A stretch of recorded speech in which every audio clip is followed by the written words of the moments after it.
pasar dari kita lihat pasar dari awal setelah Lebaran ya, setelah Lebaran hingga saat ini pasar ini dibaca pergerakannya membingungkan. Kemarin sempat naik rebound minggu kemarin, tetapi dibuka hari ini sempat turun ya IHSG sekitar 1%-an seperti itu, dan ada beberapa saham yang tentunya juga kemarin salah satunya sektor ini ya, apa namanya, finansial teknologi, kalau kita kenal apa di sektor teknologi di ibaratnya kayak Goto atau Buka seperti itu kemarin sempat naik berapa persen, perbankan juga naik kembali seperti itu. Nah, jadi Bapak Ibu mungkin yang pernah mengikuti di kelas pasti sebelum-sebelumnya, ini temanya sangat bagus nih.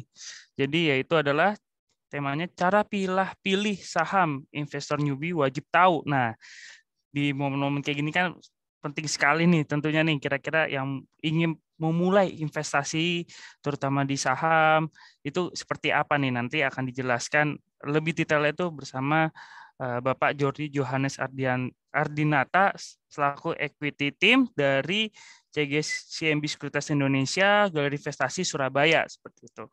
Nanti akan dijelaskan, mungkin Bapak Ibu bisa dapat benefit kira-kira kalau mau investasi saham nih, mengingat kini sekarang udah akhir bulan ya, bulan Mei ya. Kemarin kan juga ada bilang kalau misalnya bulan Mei itu banyak yang jual gitu kan saham-sahamnya, makanya sempat IHSG turun. Tetapi nanti di bulan Juni atau Juli kemungkinan nih, kira-kira nanti kita bisa sharing apakah balik lagi ke rebound atau naik lagi, atau seperti apa kondisi pasarnya seperti itu. Jadi Bapak Ibu bisa kira-kira mengancang-ancang nih mau beli saham apa kira-kira seperti itu. Nah, nanti untuk sesi pertama nanti akan diisi oleh Bapak Jordi ya. Jadi Bapak Ibu bisa saling sharing aja.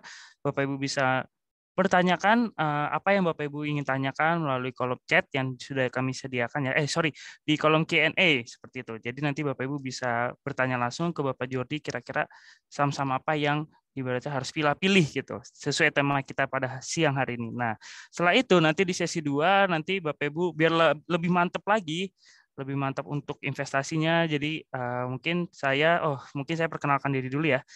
Nama saya Wisnu Adi Kumara dari tim Digital Business CGSMB Sekuritas Indonesia. Nanti akan membawakan di sesi 2 yaitu terkait platform dari CGSMB Sekuritas. Jadi udah mantep nih kira-kira saham apa yang kira-kira menarik, pasar seperti apa, nanti tinggal Bapak Ibu memilih saja benefitnya seperti apa, nanti Bapak Ibu tinggal mendapatkan informasi terkait platform kami seperti itu. Nah, izin saya screen Bapak Ibu, nanti saya juga akan informasikan. Ada yang penting juga nih yang nggak boleh kelewat nih. Sebentar.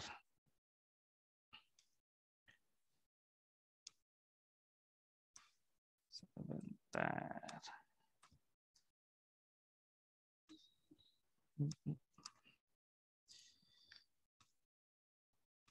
Oke, jadi Bapak Ibu mungkin yang lagi live di Facebook maupun yang lagi ikut di meeting atau apa namanya Zoom meeting, Bapak Ibu juga yang lagi di daerah Surabaya atau yang tinggal di Surabaya, tentunya Bapak Ibu bisa membuka akun di kami seperti itu.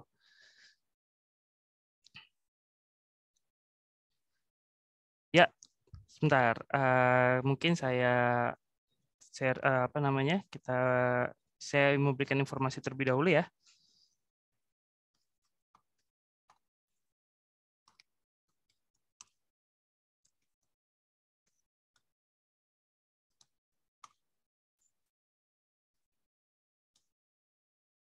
Sebentar.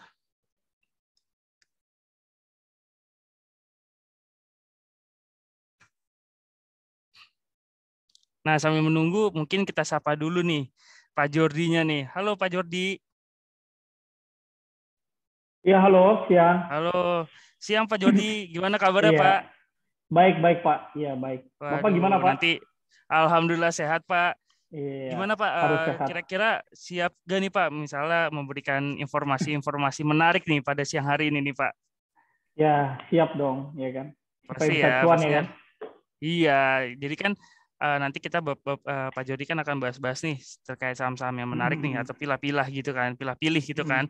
Nah, selain itu Pak, mungkin kita akan memberikan informasi terlebih dahulu nih Pak. Jadi Bapak Ibu yang mungkin ada di Surabaya atau misalnya Bapak Ibu yang ingin membuka akun di kami, tentunya Bapak Ibu bisa klik di bit.ly Terus CGS, CMB, CMB, sebentar, ketutupan nih. CGS, CMB, Register, Surabaya 2. Nah, jadi kalau pembuka akun di kita nggak perlu ribet lagi ya Pak ya, semua serba online ya Pak. Betul, udah cepet ya sekarangnya zaman digital ya. Iya, emang harus kayak gitu Pak. Jadi nasabah tidak perlu datang-datang ke kantor lagi, nggak perlu bawa Betul, dokumen-dokumen. Jadi betul. tinggal langsung siapin aja dokumen-dokumennya. Misalnya kayak di online ini masukkan aja email Bapak Ibu, masukkan kata sandinya, jangan lupa ada huruf besar 1 dan jangan lupa masukkan juga angkanya Bapak Ibu, nanti konfirmasi yang Bapak Ibu sudah masukkan kata sandi. Lalu klik I am not a robot, seperti itu, nanti Iya, register. iya. Dan jangan lupa Bapak Ibu menyiapkan seperti IKTP, NPWP, dan cover buku tabungan. Kalau misalnya Bapak Ibu tidak mempunyai cover buku tabungan, nanti Bapak Ibu bisa memberikan informasi internet banking yang pasti nanti ada nama lengkap dan nomor rekeningnya gitu. Nah, jadi sangat gampang sekali ya Pak, cukup di rumah aja, stay di Betul, betul. tempat dengan stay di tempat aja bisa buka akun ya Pak. Jadi gampang banget ya Pak ya. Betul, betul banget, betul, betul. Sangat Jadi nggak cepat, ada. nggak perlu kirim dokumen lewat pos lagi kayak dulu ya. Iya Pak, jadi benar-benar nggak ada alasan lagi ya Pak. Kalau misalnya nggak bisa Betul, investasi di saham tuh nggak ada alasan lagi. Jadi tentunya udah iya, sangat gampang sekali nih. Semua udah serba betul. digital nih, serba online gitu. Mm, mm, Nah, mm. oke. Baik Pak, tak perlu lama-lama lagi ya Pak Jody ya. Jadi Pak Jody, saya stop share dulu. Nanti Pak Jody akan Mm. menjelaskan materinya. Waktu udah tepat, disilakan Pak Jody langsung. Oke, oke, halo, selamat siang semuanya yang ada di Zoom, yang ada di Facebook, yang ada dimanapun. Kalau mungkin join sama teman-temannya, selamat siang semuanya. Saya yakin semua di sini sehat. Saya berharap semua sehat. Saya berharap semuanya cuan. Saya berharap semuanya senang. Terima kasih juga buat CGCIMB yang udah ngasih kesempatan saya untuk bisa sharing di sini. Semoga apa yang bisa saya sampaikan hari ini bermanfaat bagi kita semua. Oke, kita langsung mulai aja, Pak Wisnu. Oke, ini langsung saya share screen aja. Oke, cara pilih-pilih saham investor yang newbie wajib tahu. Kalau anak muda bukan lagi newbie ngomongnya, tapi noob, NOOB gitu. Yang harus pemula harus tahu ya. Sebelum itu kita harus tahu bahwa cara pilih-pilih saham itu sebenarnya banyak caranya. Cuma untuk menuju ke sana kita harus tahu dulu dasar-dasar yang penting gitu. Karena sebelum kita terjun lebih dalam lagi, alangkah lebih baiknya kita mengetahui dasar-dasar sehingga ketika kita nyemplung kita sudah siap akan resikonya. Nah, yang pertama kita akan bahas tentang mindset, perbedaan pola pikir ya. Jadi ada 2 pola pikir yang kita harus tahu. Ini menurut Robert Kiyosaki ya, yaitu adalah orang belum berhasil atau orang yang sudah berhasil. Kalau orang belum berhasil, mereka memiliki pola pikir yang dimana kalau orang tua kita zaman dulu ngomong tuh ya, lu harus sekolah yang pintar, ya kan? Kamu harus sekolah yang pintar, punya nilai bagus, kuliah di perguruan tinggi yang top, ibaratnya BUMN, negeri, ya kan? Kalau bisa beasiswa gitu ya kan? Punya nilai bagus, dapat pekerjaan, kerja di perusahaan yang bagus juga. Jadi kita punya penghasilan yang bagus.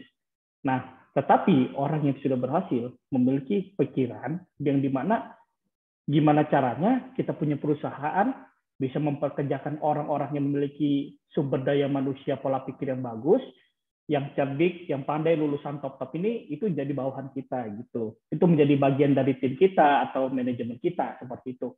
Lalu yang kedua, orang yang belum berhasil biasanya berpikir, oh aku pokoknya setiap bulan punya gaji tak tabung sebagian gitu. Berapa puluh persen. Kenapa? Supaya nanti kalau aku menikah, aku bisa punya rumah, aku bisa punya mobil, aku bisa punya ABCDFG, aku bisa jalan-jalan, healing kalau kata orang sekarang ya kan.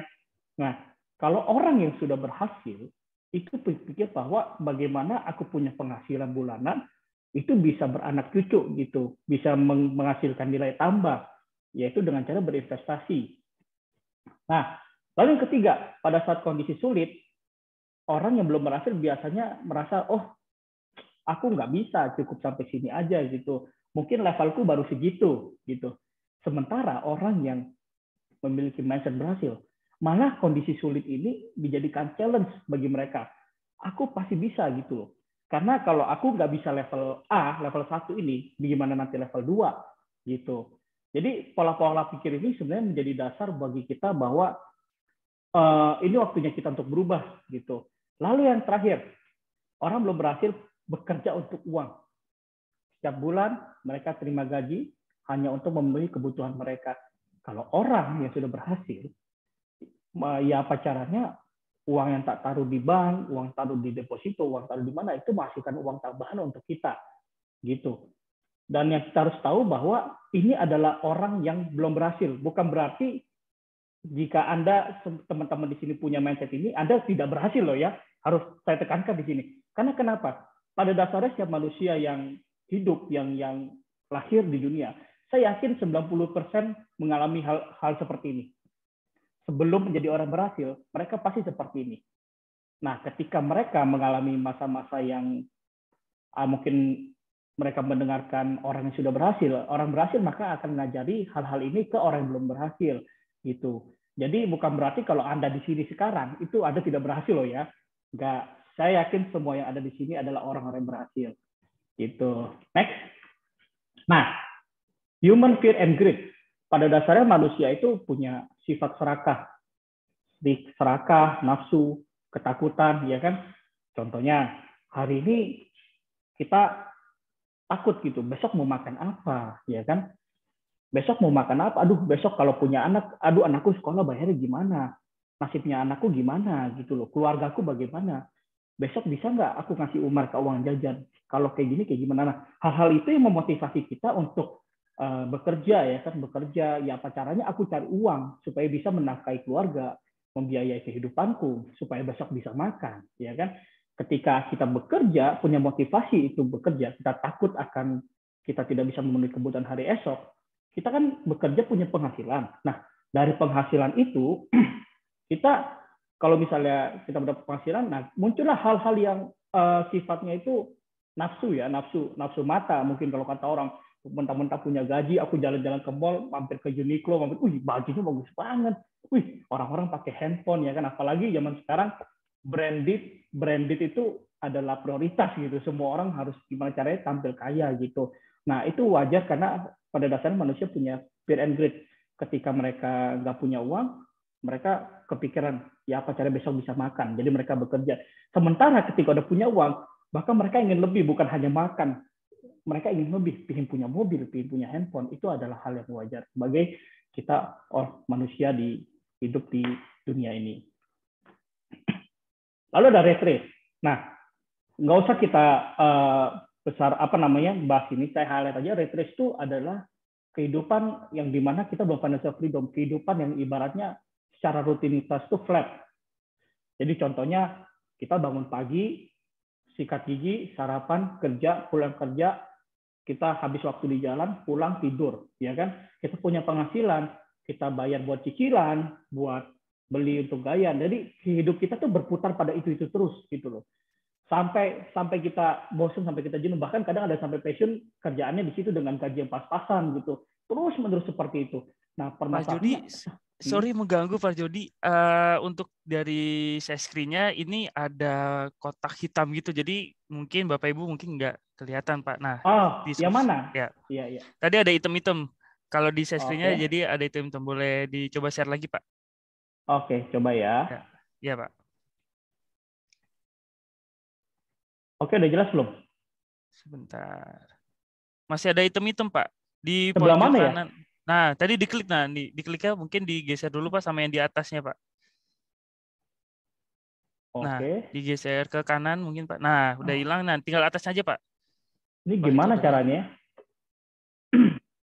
Sebentar, nah tadi ini ada muncul lagi nih gede nih Pak. Oke, sebentar. Coba ya. Ya. Udah belum? Bisa ya? Masih ada 3 Pak. Masih ada 3 yang terlihat Pak. Nah, udah Pak. Aman Pak, aman. Udah cukup lah ya? Iya Pak, udah cukup Pak. Tapi ngeblur yang mana? Sebelah mana?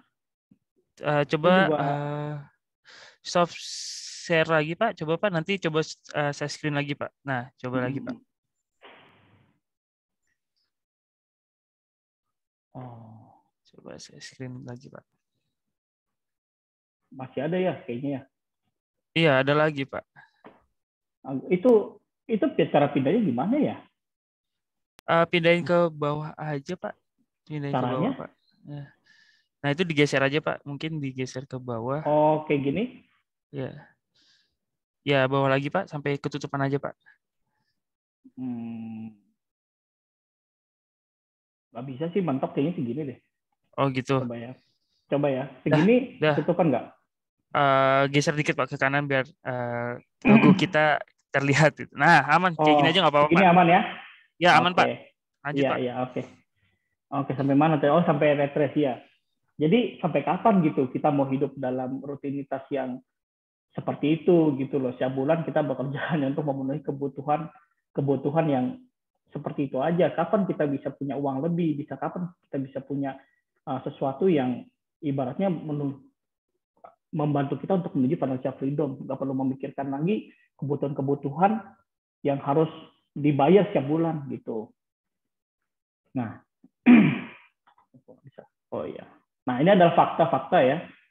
Fakta membuktikan bahwa setiap pekerjaan yang kita lakukan mempunyai keterbatasan. Betul, betul banget. Contohnya nih, Bapak Ibu bekerja. Nah, bekerja berapa? Jam 8 sampai jam 5. Biasanya bekerja 7 sampai 8 jam per hari. Ya, kalau ada lembur, mungkin kita bisa dapat uang tambahan. Misalnya kerja 2 jam lebih. Nah, tapi pertanyaannya adalah sampai kapan kita mau lembur setiap hari? Ya kan? Emang Bapak Ibu kuat gitu bekerja lembur setiap hari? Enggak mungkin lah. Mungkin kalau umurnya masih muda, seumuran saya, yang kepala dua mungkin masih oke lah ya kalau kita lembur. Tapi kalau udah punya anak, udah punya istri di rumah, masa kita nggak kasih waktu buat keluarga kita di rumah? Nah, itu keterbatasan itulah yang membuktikan bahwa kerjaan kita itu selalu punya keterbatasan gitu. Lalu kedua, Indonesia mempunyai batas pekerjaan sampai usia 55. Betul banget. Setelah umur 55, itu adalah namanya masa pensiun. Beberapa orang mungkin punya penghasilan setiap bulan dari perusahaan, mungkin kalau PNS mungkin dapat ya, saya juga nggak tahu gitu. Tapi kalau Bapak Ibu swasta atau mungkin yang pekerjaannya pas-pasan aja yang terjebak dalam rat race tadi itu yang rutinitas seperti itu, saya yakin setelah Anda pensiun, saya yakin nggak akan dapat uang. Mungkin bisa dapat uang kalau Ibu mengelola keuangan dengan baik. Lalu yang ketiga, asumsi kita sudah tidak bekerja, bagaimana pendapatan kita ke depannya? Nah, ini yang harus kita pikirkan. Kenapa Bapak Ibu ada di tempat ini, mengikuti Zoom dan live Facebook ini? Maka sejak dini diperlukan untuk investasi, supaya kita ketika sudah tidak bekerja, kita masih ada uang. Mungkin dapat dari dividen atau capital gain. Nah, seperti itu. Nah, ini adalah cash flow quadrant. Singkat lebih tepatnya ini saya highlight seperti ini ya. Cash flow quadrant ini adalah tingkatan pekerjaan gitu. Yang pertama adalah employee. Employee ini adalah orang yang bekerja pada perusahaan apapun gitu. Mereka bekerja 7 sampai 8 jam per hari, terima gaji buat bayar kebutuhan. Jadi mereka setiap bulan seperti itu, masih terjebak dalam rat race. Nah, lalu ada yang self-employed. Self-employed ini adalah orang yang bekerja sendiri. Contohnya adalah agent insurance, ya kan, mungkin broker properti. Jadi mereka bekerja perusahaan, tetapi lebih giat bagaimana caranya aku bisa menghasilkan sendiri gitu. Lalu yang ketiga adalah orang yang punya perusahaan besar. Nah, orang punya perusahaan besar ini biasanya lebih mulai menjajaki masa di mana financial freedom ya, di mana mereka uang itu udah bekerja dari budaya perusahaannya mereka. Contoh mereka punya tim sukses, yang di mana tim sukses ini yang menghasilkan uang untuk bosnya gitu. Contoh perusahaan-perusahaan besar kan kayak BCA seperti itu merupakan big business, yang di mana kalau yang punya BCA nggak perlu lagi kerja, ibaratnya mereka cuma ngawasi, mereka dapat uang setiap bulan, ya kan. Lalu yang keempat ada investor. Investornya adalah pekerjaan yang paling nganggur ibaratnya. Mereka nggak bekerja, mereka dapat uang dari invest, dapat dari capital gain, dapat dari dividen. Nah, Bapak Ibu, saya ingat sekali waktu saya pernah datang ke acaranya Pak Lokeng Hong. salah satu investor sukses di Indonesia. Beliau ngomong begini, satu hal yang nggak bisa dibeli oleh orang kaya sekalipun adalah waktu. Waktu itu sangat berharga. Nah, tingkatan cash flow quadrant ini menunjukkan berapa banyak sih waktu yang dimiliki. Kalau kita lihat orang yang bekerja pada perusahaan atau employee yang ini sangat minim waktu untuk luang, mungkin bisa jalan-jalan, mungkin untuk keluarga, itu sangat jarang sekali. Mereka pulang sudah capek, belum lagi yang di Jakarta macet, apa mereka pulang sudah tinggal makan, tidur. Kalau self-employed lumayan ada waktu, ya kan? Bahkan, nah, kayak anak self-employed kadang-kadang itu di jam malam pun masih ketemu orang gitu. Jadi kita mengorbankan waktu kita makan di rumah dengan keluarga, mengorbankan waktu kita untuk bertemu dengan pemilik customer gitu. Lalu big business. Nah, ini mulai banyak waktu karena kan timnya bekerja, tetapi tidak enaknya adalah big business, orang yang big business ini masih memperhatikan betul tentang growth perusahaannya. Jadi mereka harus tetap mengawasi, masih ada tindakan gitu. Kalau misalnya jalan-jalan tiba-tiba ditelepon, bos, ini gimana bos, perusahaan kita ngalamin hal seperti ini, A, B, C, D, E, F, Nah, lagi jalan-jalan kok ditelepon. Nah, itu ada tanggung jawab seorang big business. Sementara investor, kita hanya diam, ya kan? Selama kita yang pegang sahamnya bagus, kita nggak perlu takut turun. Kenapa? Kalau turun pun ada dividen. Betul kan? Kalau naik ada capital gain. Nah, investor adalah salah satu tingkatan cash flow quadrant di mana paling punya banyak waktu. Gitu. Nah, kalau ada pertanyaan mungkin bisa ditampilkan, nggak apa-apa. Oke, next. Nah, ini adalah Warren Buffett, di mana saya nggak perlu jelasin ini karena saya yakin semua orang di sini tahu nih siapa. Ini bapak saya ya. Oh, bukan ya, bukan. Jadi ini adalah salah satu investor nomor 1 dunia. Dia benar-benar kaya hanya dari saham, gitu. Bahkan kekayaannya dari saham pun sekarang udah membuat dia itu jadi orang 4 terkaya di dunia, gitu. Nah, semoga bayangin teman-teman, keempat terkaya di dunia dari saham, saya sih nomor 1000 di Indonesia aja udah syukur-syukur ya. Nah, ini adalah 4 basic investment mindset atau 4 dasar pola pikir dalam berinvestasi. Yang pertama, investor yang memilih untuk memberikan modalnya dikelola pihak lain. Nah, biasanya mereka beli reksadana. Nah, biasanya ya orang yang modalnya dikasih ke pihak lain itu biasanya adalah orang yang nggak mau terima risiko. Benar-benar orang yang terjebak dalam zona nyaman gitu. Mereka nggak mau tahu, pokoknya aku punya aset, tolong kelolain gitu, tolong kelolain. Gimana caranya aku dapat cuan setiap bulan? Gimana caranya kalau bisa setiap minggu gitu kan? Tapi ingat bahwa di dunia investasi yang namanya return itu adalah kalau ibu bapak pingin return yang tinggi, yang maksimal, tentu resikonya juga harus tinggi dan maksimal, ya kan? Nah, kalau bapak ibu dikelola di TK, tentu hasilnya nggak akan maksimal, gitu. Dan kadang kita nggak tahu itu uangnya buat apa, gitu kan. Mungkin kalau di reksadana kita tahu ada fun fact sheet-nya kan. Oh, uangnya ternyata didepositoin, ditaruh di saham misalnya, dibelikan obligasi misalnya, seperti itu. Tapi kan itu secara besar. Kalau secara kecil, detailnya kita nggak tahu seperti apa. Nah, lalu yang kedua, investor yang tidak mau belajar untuk berinvestasi. Nah, orang-orang yang nggak mau belajar ini biasanya malas untuk berpikir hal baru, gitu. Hasil yang didapat tidak sebanding dengan usaha. Teman-teman, saya mau sharing sedikit ya. Saya ingat sekali 2020 waktu COVID itu, waktu market rebound. Saya ingat sekali waktu itu teman-teman saya yang tidak mengenal saham, tidak mengenal investasi, tiba-tiba dia telepon saya, dia bilang, "Wih, ternyata main saham itu cuan banyak," gitu ya. "Aku beli Antam harga sekian, beli BRIS harga sekian." Waktu itu kan Antam sama BRIS kan lagi turun-turunnya lagi, terus reboundnya kencang sekali kan. Banyak katalis waktu itu. Nah, dia tiba-tiba cerita saya, dia ceramai saya gitu loh. Dia ngomong, "Ini memang perusahaan bagus, saya yakin BRIS katanya bisa 5.000, Antam 10.000. Wih, saya ingat banget itu. Dan kemudian ketika marketnya turun, tiba-tiba menghilang dari muka bumi ini. Nggak pernah dengar lagi suaranya gimana, kabarnya gimana. Dan tiba-tiba waktu ketemu di mall gitu, salah satu mall di Surabaya, dia cerita ke saya, "Oh, saya sudah nggak berinvestasi. Dan waktu itu, jadi waktu itu dia cerita ketika Antam dan Bris lagi harga tinggi, dia ngajak teman-teman untuk beli. Padahal dia nggak tahu perusahaan apa yang dibeli gitu. Dia taunya Antam jual emas gitu, Bris perbankan syariah gitu kan, bagus, 3 bank besar punya syariah di zaman jadi satu. Nah, dia ajak teman-temannya, ternyata teman-temannya rugi semua dan dia harus ganti karena kan dia yang ngajak kan. Nah, kenapa kok hal ini bisa terjadi? Karena waktu investor corona itu banyak orang-orang yang nggak punya dasar gitu, nggak punya belajar, nggak mau belajar untuk apa sih sebenarnya investasi yang benar itu seperti apa, perusahaan yang bagus itu seperti apa, kenapa aku harus beli perusahaan ini, itu tidak ada. Pokoknya yang tahu mereka itu pokoknya beli karena bagusnya. Nah, justru hal-hal ini yang kadang tuh mengecewakan diri sendiri pada akhirnya ya kan. Lalu yang ketiga adalah investor berpikir mereka belum punya cukup uang. Betul banget. Banyak investor sekarang berpikir uang 1 juta itu nggak bisa buat investasi. Padahal salah.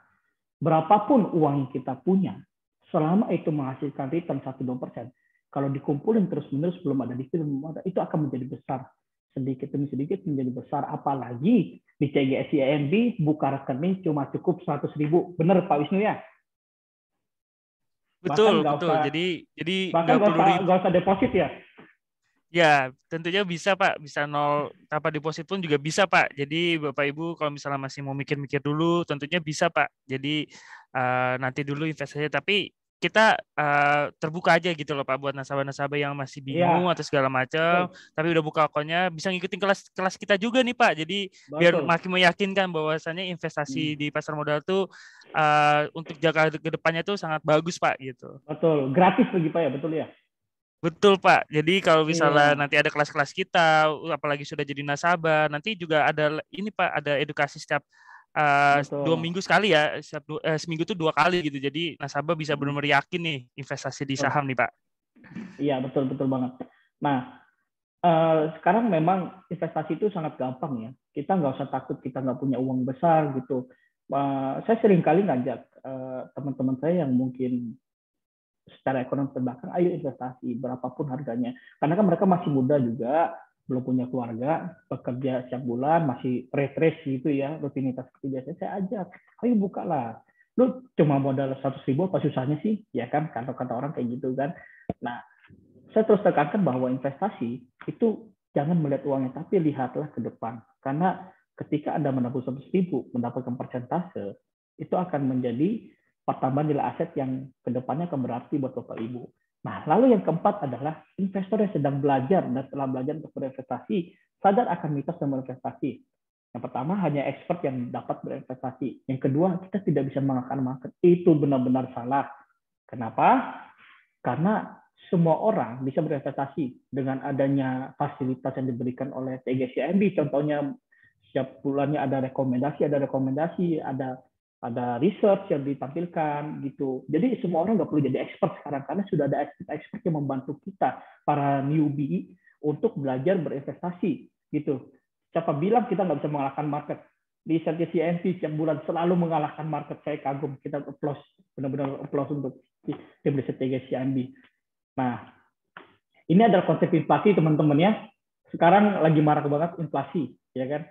Bahkan US kemarin 8, berapa persen gitu ya. Nah, apa sih inflasi?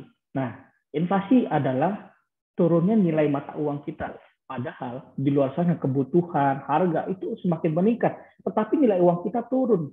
Tuh, kok bisa? Nah, kok bisanya? Biasanya inflasi itu terjadi karena mata uang yang di masyarakat itu terlalu besar. Sementara kebutuhan dari bahan-bahan semuanya itu naik. Nah, jadi itulah menyebabkan inflasi. Contohnya, dulu nasi goreng misalnya, nasi goreng ya, teman-teman 2010 nasi goreng itu saya ingat sekali waktu saya pertama kali nasi goreng itu kurang lebih harganya 5.000, 6.000 itu sudah bisa pakai telur. Di Jakarta mungkin 7.000, 8.000. Nah sekarang 7.000, 8.000 itu mustahil. Bahkan bukan 2 kali 3 kali. Sekarang nasi goreng rata-rata sudah 13.000 sampai 15.000, ya kan? Menurut data tahun 2009 sampai 2019, inflasi aja itu ada 4,5%. Padahal teman-teman kalau nabung di bank itu cuma 1,74%. Artinya teman-teman kalau nabung di bank itu rugi, bonyok, boncos kalau kata orang ya. Kenapa rugi? Ya bayangin aja inflasinya segini. teman-teman nabung di bank, nilai mata uangnya malah tambah turun, ya kan? Nah, jadi apa solusinya? Solusinya jelas investasi dong, ya kan? Nah, investasi di mana? Nah, ini adalah grafik yang menunjukkan keuntungan investasi saham. Kalau kita lihat teman-teman ya, dengan inflasi 4%, investasi saham itu paling tinggi ya, 474%. Dari tahun 2008, dari setelah krisis 2008, itu rebound sampai sekarang itu 474%. Sementara obligasi negara, deposito emas, tabungan, itu rata-rata di bawahnya saham. Sangat jauh sekali. Jika Anda punya uang 100.000, dikali aja 474%. Ya kan? Jadi berapa? Ya jadi 500.000. Nah, kalau teman-teman nabung, misalnya dari 2008 ya, oh setiap bulan aku nabung 500.000 dalam 1 tahun, aku punya 6 juta, ya kan? 2009 waktu itu 180, ya kan? Sekarang sudah berapa gitu loh. Nah, ini ya yang saya maksud adalah pertambahan nilai aset. Nah, itu pentingnya kenapa kita harus investasi. Inflasi 4%. Sementara kalau kita lihat saham 474%, wih ini udah jam 470%. Sementara kalau teman-teman hanya taruh uang di bank, ya lihat, ya ampun masih rugi, padahal udah selama ini, udah 10 tahun, kemana aja duitnya. Nah, makanya mulai dari sekarang kita punya pengetahuan ini, ayo kita nabung saham, kita investasi dengan benar. Keuntungan investasi saham. Nah, investasi saham itu apa sih teman-teman? Investasi saham itu adalah membeli aset berupa efek surat berharga yang diterbitkan oleh perusahaan publik dan mengharapkan keuntungan dengan atau tanpa jangka waktu tertentu dengan cara menjual efek tersebut gitu ya. Jadi teman-teman beli saham ya kan, nggak usah pikir, maksudnya jangka waktunya mau lama, misalnya aku mau investasi 10 tahun boleh, mau 5 tahun boleh, mau 1 tahun boleh, mau 1 minggu boleh, mau 1 hari boleh, mau 1 jam boleh, tapi 1 jam investasi ya teman-teman ya namanya. Nah, apa sih keuntungan investasi di saham? Yang pertama adalah capital gain, selisih harga beli dan jual. Contohnya, teman-teman beli harga saham misalnya harganya 1.000, terus 10 tahun kemudian jadi 5.000. Nah, itu adalah capital gain. Jadi 4.000 itu selisihnya itu adalah keuntungan teman-teman. Gitu ya. Kedua, likuiditas yang tinggi. Nah, saya ingat sekali bahwa salah satu perputaran uang terbesar di Indonesia itu adalah di bursa saham Indonesia. Siapa rata-rata ya, bahkan market cap-nya Indonesia itu kalau nggak salah sudah 1.000 triliun lebih. Artinya setiap hari rata-rata itu bisa sampai ribuan triliun transaksi di Indonesia. Artinya perputarannya sangat tinggi. Jadi teman-teman nggak usah takut kalau misalnya, wah ini jamin tak bangkrut tak? Enggak, saya yakin pasti aman gitu. Lalu ada yang ini dividen ketutupan rasanya, ini ada dividen. Jadi perusahaan itu terkadang setiap tahun itu ada membagikan keuntungannya kepada pemegang saham. Contohnya perbankan-perbankan yang hampir setiap tahun tuh rutin membagikan dividen. Gitu. Lalu yang keempat sangat aman karena investasi saham sudah diatur dan diawasi oleh OJK. Jadi teman-teman nggak perlu takut uangnya dibawa lari, uangnya dibawa apa, nggak mungkin. Semua dijamin aman. Nah, lalu pajak rendah dan juga pajak betul. Karena kalau teman-teman investasi saham itu nantinya kalau misalnya mau lapor pajak itu tinggal lapor aja kok. Karena semuanya benar-benar sudah dijamin pajaknya rendah dan juga udah dipotong sudah bersih. Nah, lalu dengan investasi saham itu kita dapat memiliki bisnis suatu perseroan. Jadi kalau teman-teman beli BCA 1 lot aja, teman-teman udah dibilang pemegang saham BCA. Keren kan? Cuma modal 3 juta, teman-teman sudah jadi pemilik saham BCA. Nah, apa itu saham? Saham adalah bukti kepemilikan suatu perseroan atau perusahaan yang merupakan klaim atas penghasilan dan kekayaan perseroan. Pembelian saham sekarang itu adalah 1 lot minimum. Nah, 1 lot itu terdiri dari 100 lembar.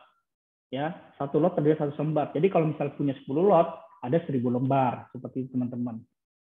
Konsep dasar saham. Pak Bejo berniat memiliki usaha bakso dan perlu modal 8 juta. Namun Pak Bejo hanya memiliki 1 juta. Untuk itu, Pak Bejo mengajak 7 temannya bersama-sama menanamkan modal 1 juta. Sehingga setiap orang dalam usaha bakso tersebut memiliki saham senilai 1 juta. Betul banget. Jadi kalau misalnya harga untuk buka usaha itu 8 juta, sementara saya punya modal cuma 1 juta, saya minta teman-teman saya, ayo dong investasi di saya gitu. Saya butuh 7 juta. Oke, dikasih. Artinya kan ada 8 pemegang saham, ya kan? Nah, suatu saat harga usaha baksonya itu meningkat, yang tadinya 8 juta 16 juta. Artinya nilai saham, nilai dari usaha bakso ini naik 2 kali lipat. Artinya teman-teman yang tadinya punya uang 1 juta jadi 2 juta gitu. Jadi konsepnya benar-benar simpel banget ya. Nah, nanti ketika sudah juta ingin dijual, ya udah silahkan dijual gitu. Siapa yang mau beli dengan harga 2 juta? Kalau sudah berhasil terjual, artinya teman-teman sudah untung 1 juta rupiah. Karena kan 1 juta jadi 2 juta dan 2 jutanya sudah dijual gitu loh. Nah, ini ada pertemuan saham blue chip dalam jangka panjang. Benar-benar panjang ya. Ini kalau kita benar-benar investasi atau orang bilang tuh sleeping investor gitu. Pertama kali BBCA IPO tampil di publik itu hanya 2.000 teman-teman. Nah, dulu IPO itu adalah 662,4 juta lembar saham. Harga penawaran 1.400 dengan kapitalisasi pasar kurang lebih 1 T ya, kurang lebih 900 miliar. Per tanggal ini, harga sahamnya sudah jadi 7.850 atau setara dengan 40.000. Karena kan kemarin baru stock split ya, baru pecah gitu. Jadi 39 dibagi 5 jadi 7.850 dengan kapitalitas pasar 1.000 triliun, artinya naik 100 kali lipat. Teman-teman bayangin dalam 20 tahun naik kurang lebih 24.000 kali atau tumbuh 23,6% per tahun. Kalau misalnya teman-teman punya uang 1 juta tahun 20 tahun lalu, ya 20 tahun lalu nih, teman-teman setiap bulan per tahun, setiap tahun 1 juta itu dapat 200.000, ya kan? 200.000 20 tahun kita kali 22,4 juta. Bayangin ya, investasi saham itu benar-benar cuan kalau kita melihatnya dari jangka panjang seperti itu. Nah, ini adalah investasi berdasarkan umur. Usia 20-30 tahun sampai 30 tahun. Pada usia ini kebutuhan yang paling mendominasi adalah menelan biaya, yakni seperti kebutuhan untuk menikah dan tempat tinggal. Jadi alokasi investasinya disarankan menyisihkan sebesar 60-70%. Ingat, karena orang usia 20-30 tahun itu terkadang masih banyak yang belum punya keluarga. Jadi untuk menyimpan uang, untuk mengalokasikan uang untuk investasi itu bisa sangat besar. Karena kan dia hanya memenuhi kebutuhan untuk diri sendiri, ya kan? Lalu usia 30-40 tahun, kita mulai memikirkan kebutuhan anak, ya kan? Mungkin istri sudah hamil, waktunya melahirkan, ya kan?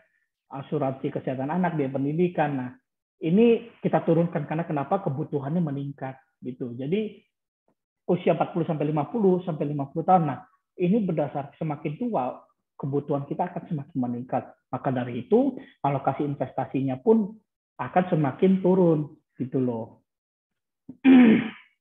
Nah, di sini kita diajarkan untuk bagaimana cara berpikir sebagai pemilik.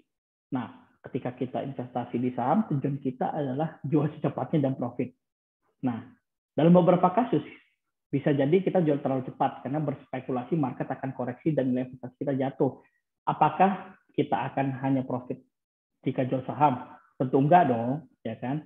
Kalau emang kamu Bapak Ibu berpikir seperti itu, kenapa kok Bill Gates nggak pernah menjual sahamnya? Microsoft ya, saham Microsoft di luar negeri itu nggak pernah jual sahamnya, gitu. Tetapi dia tambah kaya terus, gitu. Fokus owner itu bukan di harga, bukan 2.000 jadi 3.000 terus jual cuan untung gitu. Bukan, fokusnya bukan itu, tapi bagaimana dia menaikkan earning-nya, bagaimana dia meningkatkan pendapatannya secara tiap tahun gitu. Karena kalau pendapatannya perusahaan itu meningkat, maka harganya akan adjust, akan mengikuti dengan perkembangan dari pendapatannya gitu. Ada tips dari Warren Buffett, kita lihat di bawah sini ya. In short run, stocks market behave like voting machines. Ya, di dalam jangka pendek itu stock market, bursa saham itu seperti alat voting gitu. Tetapi kalau jangka panjang itu seperti mesin yang menimbang gitu, menimbang berat gitu.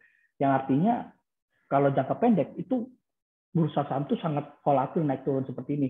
Sementara kalau kita lihat jangka panjang gitu, ISG itu mungkin stock market mungkin kelihatannya naik terus, tapi kalau kita kecilin mungkin akan naik terus, akan dinamis. Nah, seperti itu. Lalu kita masuk yang kedua, study case.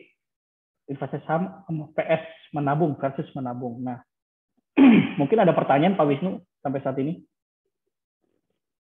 sudah ada beberapa pertanyaan nih Pak. Mau dilanjut dulu atau gimana Pak? Mungkin di setelah ini aja Pak ya. Oh, Biar terakhir aja ya? biar ya biar Oke, makin ini nih, biar makin mantap nih ilmu pasar oke, modal ya nih. Siap. oke. Siap, siap. Oke, kita lanjutin ya. Studi case.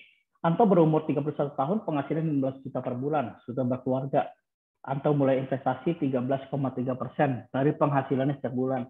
Jadi dari 15 juta itu dia sisihkan 2 juta sejak Januari 2018.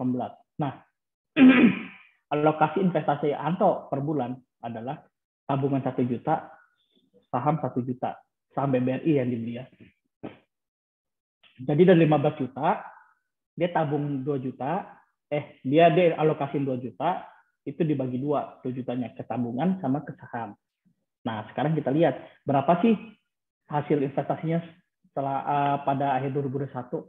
Nah, hasil di tabungan selama selama 4 tahun itu hanya menghasilkan keuntungan 100.000. Yang artinya selama 4 tahun itu bunganya hanya 0,1%. Sementara ketika Anto waktu beli BRI, uangnya yang tadinya berapa 1 juta setiap bulan jadi 59 juta atau untung 13,5 juta. Ini gede banget sih, gila sih. Dengan return 4 tahun hampir 30%.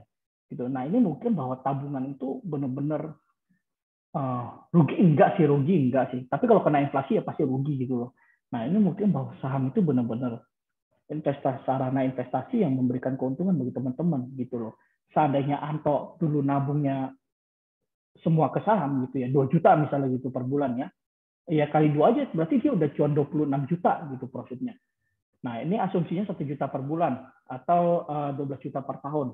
Jadi kan totalnya kan 48 sekian gitu. Nah, gila ini cuannya gila banget sih. Jadi teman-teman bisa bayangkan ya betapa menakjubkannya, betapa profitable gitu dunia investasi ini. Nah, kondisi market saat ini. Jadi teman-teman untuk market saat ini tuh ada yang namanya katalis penggerak ISG ya. Jadi ada 6 katalis kan yang membuat ISG itu bergejolak.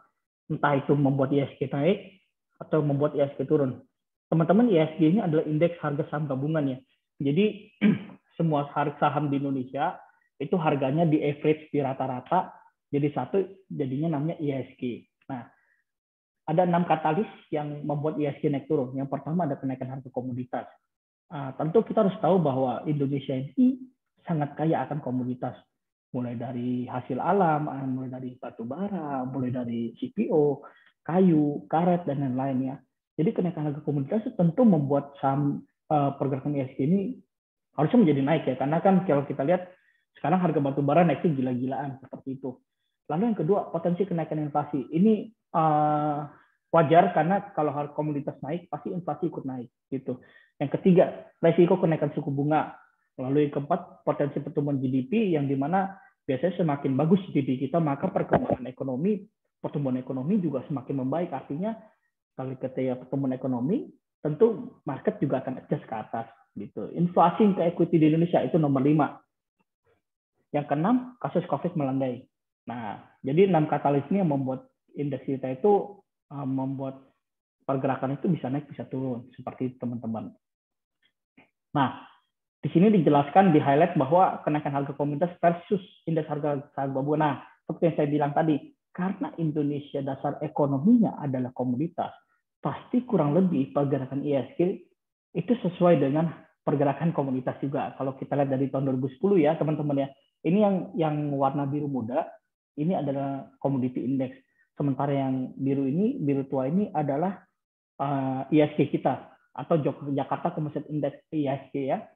Kita lihat ya teman-teman ya, ketika komoditas turun, indeks kita juga turun gitu loh. Demikian juga kalau indeks kita naik, market kita ISG kita juga naik gitu loh. Nah, ini adalah saham-saham komoditas di Indonesia. Kalau kita lihat ya, dulu pada tahun 2008 itu market cap-nya itu 27%. Dibandingkan dengan sekarang yang 8%, artinya masih kurang lebih masih sepertiganya. Itu artinya bisa nggak sih market kita, komoditi kita bakal adjust ke sini? Kemungkinan bisa, kemungkinan nggak bisa gitu. Tergantung dari mana arah weighting yang akan dituju gitu loh. Karena kan ekonomi kita kan nggak selamanya naik terus gitu loh. Pasti ada saatnya juga ada mentok gitu. Nah, tapi saya yakin sih mungkin akan just ke atas gitu. Karena kalau kita lihat benar-benar kalau kita lihat ya dari laporan keuangan yang baru dikeluarin ini dari perusahaan komoditi Indonesia ini jauh lebih bagus daripada tahun ini gitu loh. Jadi kalau dianggap bisa nggak segini ya bisa aja gitu. Tapi kalau ingat kalau saham komoditi di atas segini tentu market akan sangat volatil karena kalau kita tahu harga komoditas itu juga sangat volatil gitu. Nah ini adalah weighting year to date sektor performance kita. Kalau kita lihat year to date, sektor yang paling naik paling banyak itu adalah coal, batu bara. Karena coal naik dari sangat banyak ya teman-teman ya. Dulu tahun 2018 coal hanya 150. Terus turun ke sampai 50, 40 dan sekarang harga coal sudah 400. Jadi teman-teman bisa bayangin betapa menakjubkannya pendapatan perusahaan batu bara ya naik segitu banyaknya. Lalu yang kedua plantation. Plantation adalah CPO ya, kebanyakan dari CPO, karet atau dan lain-lain. Nah itu juga naik banyak banget. Kenapa kok bisa naik sebanyak ini untuk sektor komoditas? Karena kan lagi ada geopolitik ya antara Rusia dan Ukraina ya, yang menyebabkan harga komoditas melambung tinggi dan inflasi di luar negeri juga sangat tinggi gitu, sehingga luar negeri akan hedging di market yang memiliki value yang lebih baik gitu. Nah, jadi terlihat sekali ya kalau misalnya tahun ini benar-benar indeks kita itu ibaratnya digendong sama sektor batubara dan CPO gitu. Kalau kita lihat weighting komoditi di IHSG naik 8%, padahal level terendah dulu itu hanya 4%. Nah, tapi masih di bawah weighting 27%. Sekarang kan 8% nih. Dulu 27% komoditi boom. Sekarang komoditi boom sudah lagi sedang terjadi gitu loh. Mungkin bisa tembus ke sini karena earningnya jauh lebih bagus daripada dulu. Nah, kalau komoditas versus IHSG 62% artinya lebih dari 50% yang artinya memang koreksi komoditas dan indeks kita itu hampir sama ya. Kalau kita lihat seperti yang saya bilang tadi turun ya ikut turun, kalau naik ya ikut naik gitu. Nah, ini adalah valuasi indeks kita. Kalau kita lihat tahun 2008 ini ya, 2008 kan tinggi sekali terus turun. Nah, ini kita lihat sangat murah, ibaratnya valuasi kita itu secara PE price ini itu sangat murah gitu loh. Di bawah MEAN kita, MEAN teman-teman ini ya, MEAN itu yang garis merah ini benar-benar di bawah sekali. Nah, ini kalau kata orang tuh buy on the dip gitu, beli di bawah gitu. Nah, waktu di sini di 7 ini sangat murah ya PE kita ya. Nah, sementara sekarang sudah di 16,6, tetapi PI kita masih di bawah garis merah ini. Artinya masih murah, teman-teman, masih murah. Nah, kalau kita lihat lagi di PBV kita, nah nilai buku PBV indeks kita, IHSG kita itu juga sangat murah. Dulu hanya 1,5 waktu krisis ya. Terus naik lagi rebound karena kan ada recovery dan lain-lain ya kan. Terus habis itu kena corona turun lagi. Nah, ini juga masih murah. Karena kenapa? Karena kita masih di bawah sini. Masih di bawah rata-rata ini. Nah, lalu ini adalah indeks kita kumulatif asing ya. Kalau teman-teman lihat ya. Dulu asing berada di atas ini. Terus tiba-tiba dia jual terus sampai indeks kita habis itu corona. Nah, tiba-tiba sekarang asing sudah mulai akumulasi lagi. Gitu. Karena perkembangan Indonesia sangat baik. Sangat bagus. Sangat bertumbuh perusahaan-perusahaannya. Karena komoditas juga lagi naik. Gitu. Nah, ini dari data 3 ini membuktikan bahwa memang valuasi IHSG kita ini paling murah teman-teman di antara valuasi negara-negara lain gitu. Bahkan kayak kemarin kalau nggak salah pernah lihat Hong Kong itu secara PE itu berada di atas 20. Sangat mahal gitu dibandingkan kita yang masih di 16 dengan nilai buku yang masih murah gitu loh. Nah, next ini adalah view technical IHSG. Kalau kita lihat IHSG memang secara jangka panjang dari tahun 2008 tuh mengalami kenaikan terus gitu, nggak pernah turun. Nah, ini saya bilang ya, kalau ibu hanya melihat dari sini ke sini mungkin naik turun gitu, turun terus naik gitu. Tapi kalau kita investasi dari tahun 2008 sampai sekarang itu naik terus. Nah langsung aja kita ke technical IHSG. Kalau kita lihat ya, di sini dijelaskan bahwa IHSG kita masih bertahan di atas 6.500. masih ada potensi rebound ke 69 sampai 73. Kalau kita lihat kemarin 6.500 tersentuh, terus ada rebound ke 69. Hari ini 69 terus koreksi. Nah, yang kita harus was-was adalah ketika indeks kita turun di bawah 6.500. Itu akan terjadi koreksi sampai 6.300. Nah, lalu next. Nah, saham pilihan dengan kondisi saat ini dari CGCMB. Saya turunin dulu biar kelihatan. Nah, untuk saham defensif, yang defensif ini artinya mau ISG naik turun, dia akan cenderung naiknya tidak terlalu banyak, turun pun tidak terlalu banyak. Itu ada BBCA, ada ICBP, Indofood, Indomie goreng, ya kan? Ada Cepin, ada Mitra Keluarga, ya kan? Saham-saham yang benar-benar defensif yang kuat di segala musim ya. Lalu untuk saham yang di opening ekonomi yang baru saja melejit ya, kalau kita lihat MAPI pendapatannya luar biasa naik karena kenapa? Dulu COVID sepi banget, dia sampai nggak ada yang beli ya kan. Bahkan Starbucks itu juga bagian dari dia itu sepi banget. Nah sekarang tiba-tiba mereka rame banget, gila-gilaan, bahkan harganya lebih mahal. Kenapa lebih mahal? Karena komoditasnya lagi naik. Nah jadi mereka cuan banyak ya. Nah, salah satu tips memilih saham, top down analysis. Jadi, kalau teman-teman mau belajar milih saham seperti apa, kita harus tahu dulu nih, yang namanya dari atas ke bawah, atau lebih tepatnya piramid, ya, kerucut ke bawah gitu. Yang pertama kita harus lihat makroekonomi seperti apa. Makroekonomi itu apa sih teman-teman? Makroekonomi itu sebenarnya lebih kita melihat ekonomi secara luas gitu, secara luas. Contohnya kita melihat GDP kita pertumbuhan seperti apa, inflasinya naik atau turun, suku bunga seperti apa, bahkan rupiah pun nilai tukar kita terhadap dolar pun itu kita hitung gitu loh. Ketika kita sudah tahu arahnya GDP-nya kemana, inflasi seperti apa, inflasi misalnya ya, oh nanti aja deh saya kasih contoh di sini. Nah kita harus melihat dari sisi ini. Lalu sektor industri itu ada growth industri, defensive industry, cyclical industry. Nah yang ketiga, baru kita masuk ke laporan keuangan, contohnya dari rasio-rasio keuangan. Nah, saya contohin ya, misalnya nih, oh inflasi lagi tinggi di luar negeri, nilai rupiah kita menguat, gitu. Jelas yang diuntungkan adalah sektor komoditas, karena kita penghasil komoditas, ya kan itu secara makroekonomi. Lalu kita masuk ke sektornya, industrinya.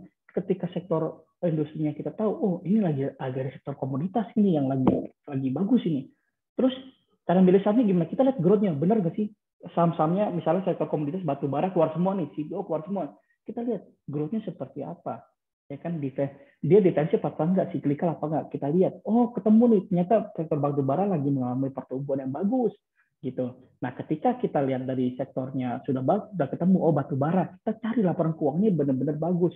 Yang paling murah, ya kan, yang benar-benar punya utang kecil gitu. Nah, ketika lihat laporan keuangan baru kita bisa memilih saham seperti itu teman-teman. Gitu. Nah, terima kasih. Sekian itu hasil dari presentasi saya. Mungkin kalau ada lebih kurang saya mohon maaf. Oke, Pak Wisnu, mungkin boleh buka pertanyaan aja. Oke, lengkap banget nih Pak pada siang hari ini ya materinya ya Pak ya. Jadi mungkin Bapak Ibu bisa lebih mantep nih buat gimana nih kira-kira mau investasi saham atau enggak nih. Jadi dengan penjelasan dari Pak Jordi, jadi bisa lebih mempertimbangkan kira-kira mau beli investasi saham atau gimana atau enggak gitu. Nah, Pak Jordi, sebelum pertanyaan, aku punya pertanyaan dulu nih Pak Jordi nih. Nah, kalau misalnya udah investasi saham nih, udah buka account segala macam nih, ini termasuk psikologi orang ya, Pak Jordi ya. Orang kan berbeda-beda nih psikologi. Mungkin Bapak Ibu mungkin ada yang ingin bertanya kayak gitu, coba. Tapi saya coba ingin bertanya dulu nih. Kalau misalnya beli saham, misalnya saya ada dana sekitar cash di RDN itu 1 juta. Nah, kira-kira cocok nggak Pak kita misalnya beli satu saham? 1 juta itu di satu alokasi satu saham atau dipecah Pak? Kalau misalnya untuk investor pemula lebih enak mana Pak? Kalau misalnya beli saham seperti itu Pak? Kalau menurut saya ya sebenarnya tergantung betul banget tergantung psikologi kita ya. Kalau saya sih mendingan untuk belajar untuk baru mendingan satu saham dulu gitu. Karena kenapa? Karena yang namanya pemula harus mengerti naik turunnya market tuh rasanya seperti apa. Karena kita harus tahu ya, investasi saham itu punya risiko yang ibaratnya cukup tinggi gitu loh. Karena kan kita beli sendiri gitu, bukan dikelola orang lain gitu. Jadi biasanya untuk mengelola risiko, alangkah lebih baiknya saya sarankan untuk membeli sektor bank gitu. Karena turun pun nggak dalam, naik pun Anda juga cuan gitu. Belum lagi ada dividennya gitu. Nanti kalau udah merasa confident mengenal lebih dalam lagi tentang jenis saham seperti apa, baru kita mengerti, oh berani main komoditas dengan porsi yang cukup kecil seperti itu gitu. Paling nggak kita harus punya fondasi dulu yang benar nih, keuangan kita benar-benar pastikan keuangan kita pertama kali masuk ke investasi itu harus bertumbuh gitu. Karena kenapa? Karena ada beberapa orang yang merasa salah masuk ke saham, sahamnya nggak gerak, dividen nggak dikasih, malah turun terus. Nah itu akhirnya membuat orang-orang tuh kapok untuk berinvestasi. Makanya kita harus tahu dulu memilih saham itu seperti apa gitu kan. Investasi mending berapa barang. Kalau menurut saya mending satu dulu. Kalau mau paling aman memang perbankan gitu ya. Ada Bank BRI, ada Bank BCA gitu. Gitu Pak. Oke, jadi emang harus di satu bank dulu aja, maksudnya alokasi untuk membeli sahamnya di satu satu saham dulu ya Pak, karena kan kita harus mengenal lebih jauh nih sektor-sektor Betul. mana yang kira-kira lebih aman gitu, karena kan kita sebagai newbie jangan sampai kita trauma dulu nih dengan Betul. keadaan market segala macam, Iya. apalagi kita lihat ada beberapa market yang misalnya kemarin kita sempat turun segala macam. Tapi kalau misalnya kita Iya. alokasikan di saham yang di barat ya liquid nih Pak, cuma di satu saham, dana kita seenggaknya turun tidak terlalu jatuh seperti itu ya Pak. Betul banget, betul. Jordi. Jadi sebenarnya lebih ke beli satu saham dulu, kalau udah dapat rasa confident, rasa percaya dirinya, baru kalau mau berani sektor lain nggak apa-apa gitu loh. Oke. Nah, ngomong-ngomong masalah modal nih Pak Jordi nih, ini ada pertanyaan nih Pak dari nasabah, dari Bapak Ibu yang sedang nonton kita nih Pak. Nah, ini ada Bapak Ibu Satrio Suhartoko nih. Untuk memulai investor butuh modal dulu kan Pak ya, dari kerja. Nah, jadi mungkin pertanyaannya, modal kita tuh kita harus kerja dulu atau misalnya dana kita tuh harus dana dingin dulu, gimana tuh Pak? Saya saranin lebih ke dana dingin ya. Karena yang namanya investasi, teman-teman harus tahu investasi yang maksimal itu adalah investasi jangka panjang gitu loh. Yang saya tunjukin tadi, kalau misalnya hanya segini, kita dapat turunnya aja nanti ya kan. Tapi kalau misalnya Ya. segini, kita bisa dapat naiknya gitu loh. Saya akan saranin dana dingin, berapapun bisa ditabung. Apalagi di CGS 0 rupiah sudah bisa buka rekening ya. Iya. Dimasukin, kita namanya nabung saham, setiap bulan rutin beli sahamnya, selama sahamnya bagus, kita lihat punya dividen, seperti perbankan, saya akan sarankan untuk menabung saham, berapapun uangnya, asal uang dingin. Yang sekali lagi jangan pakai uang panas. Itu karena kenapa? Kalau ibu pakai uang panas, kalau bisa turun 10%, artinya ibu psikologisnya nggak akan tenang gitu. Bapak siapa namanya tadi? Bapak Bapak Satrio. Satrio, Nah, ya Bapak Satrio Suhartoko. iya. Jadi saya sarankan untuk Bapak Satrio untuk pakai uang dingin, benar-benar pakai uang sisa dari setiap penghasilan, dari setelah pemenuhan kebutuhan setiap bulan itu kalau ada sisa ditabungin pelan-pelan. Nggak usah buru-buru Pak untuk menjadi orang kaya, karena yang namanya investasi saham lama-lama pasti kaya kok. Betul, betul. Nah, ini ada pertanyaan selanjutnya nih dari Bapak Iksan nih. Saya setuju dengan fase beginner look dari cerita tentang pengalaman teman Bapak Jody ya maksudnya ya, saat COVID kemarin dan tetapi saat ini dia sudah tidak bermain saham lagi katanya. Pertanyaannya, apa tips secara teknis supaya sebagai investor saham pemula bisa tetap berinvestasi saham khususnya terkait pengalaman tersebut? Gimana tuh Pak? Tips saya adalah kita harus belajar dengan benar ya. Belajar punya pengetahuan dasar yang benar, karena kalau kita lihat orang yang kapok nabung saham itu bukan nabung sih, mereka trading ya, benar-benar trading. Gini, rata-rata orang yang gagal di bursa saham itu adalah menganggap bahwa saham itu adalah judi gitu. Saham ini adalah benar-benar keuntungan yang pasti sebenarnya, asal kita dengan jangka waktu yang panjang. Kenapa saya bilang pasti? Sekarang kalau misalnya teman-teman beli saham dan setahun itu turun, tapi kalau sahamnya perusahaan tersebut bagi dividen, teman-teman masih cuan loh. Iya. Ya kan? Teman-teman masih cuan. Ya kan? Jadi saran saya adalah teman-teman yang pertama harus punya pengetahuan yang dasar yang bagus gitu. Belajarnya di mana? Tentu belajarnya di CGCND karena banyak kelas gratisnya. Nah, Yang kedua ini adalah hal yang paling penting, apalagi di era digital sekarang adalah jangan mudah tergiring opini oleh influencer saham di media sosial gitu. Karena saya lihat banyak sekali orang yang pom-pom ya, kalau jangan sekarang pom-pom ya, itu menggiring opini menuju ke arah yang tidak baik gitu. Jadi kita bisa berdasarkan opini mereka. Nah, saya lebih sarankan teman-teman ketika teman-teman punya pengetahuan, teman-teman belajar, teman-teman punya riset. Sahamnya kenapa saya harus beli saham ini gitu loh. Teman-teman harus confident dengan apa yang teman-teman beli. Misalnya BBCA, growth-nya bagus, dia bagi dividen ya kan, seperti BBRI seperti itu. Nah, kalau teman-teman yakin ya beli gitu. Jangan termakan dengan opini influencer, menggiring opini yang tergiring dari opini dari influencer, beli saham A, B, C, D, F yang teman-teman kadang nggak kuasain. Itu malah yang bikin rugi seperti itu. Gitu. Saya yakin kok investor-investor awal corona nggak punya pengetahuan yang benar gitu. Karena kalau saya lihat dari pengetahuan yang benar, ya udah harus percaya, gak usah cut loss gitu loh, gak usah jual kalau emang teman-teman yakin. Tapi kenapa dia rugi? Karena jual gitu loh. Selama teman-teman rugi, tapi teman-teman nggak jual saham, itu bukan rugi loh. Itu hanya unrealized loss saja. Gitu. Betul. Nah, di baratnya gini sih Pak, mungkin saya akan nambahin sedikit. Mungkin di baratnya orang yang sudah loss atau yang sudah rugi, mungkin ibaratnya trauma gitu ya Pak, nggak mau Betul, investasi lagi. Tapi kalau betul, mindset kita rubah, bahwasanya oh ini bisa jadi pelajaran untuk next ke depannya, kita bisa harus menganalisa dari betul, suatu saham, kita lihat betul, background dari sahamnya tersebut, terus betul, laporan keuangannya, atau misalnya sentimen yang ada di berita seperti kayak batu bara kemarin sedang menghits atau nikel segala macam, kita bisa tahu nih, betul. oh kira-kira saham ini bagus buat prospek ke depannya seperti itu. Jadi jangan sampai Bapak Ibu yang misalnya pasti semua mengalami rugi. Mungkin Pak Jordi Iya, maupun saya pun pasti pernah mengalami rugi, dan tapi pasti. itu untuk kedepannya menjadikan suatu pelajaran agar kedepannya kita bisa lebih baik lagi ya Pak Jordi ya. Betul, betul, betul.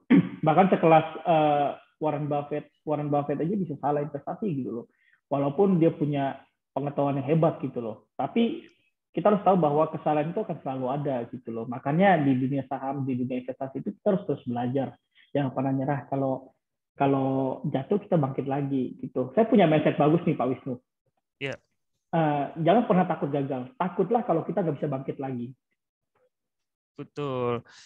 Itu ya sebenarnya lebih ditakuti sih Pak, karena kayak gini ya Pak ya, kalau misalnya apa namanya, ya kita harus berkembang sih Pak, di baratnya kita harus Betul, berkembang, terus betul. kita juga ya semakin lama kita ngerasa nih Pak, kita semakin ya tadi bilang harga nasi goreng sebelumnya 6.000 sekarang jadi 13.000, berarti apa, tingkat inflasi kita tinggi gitu kan Pak.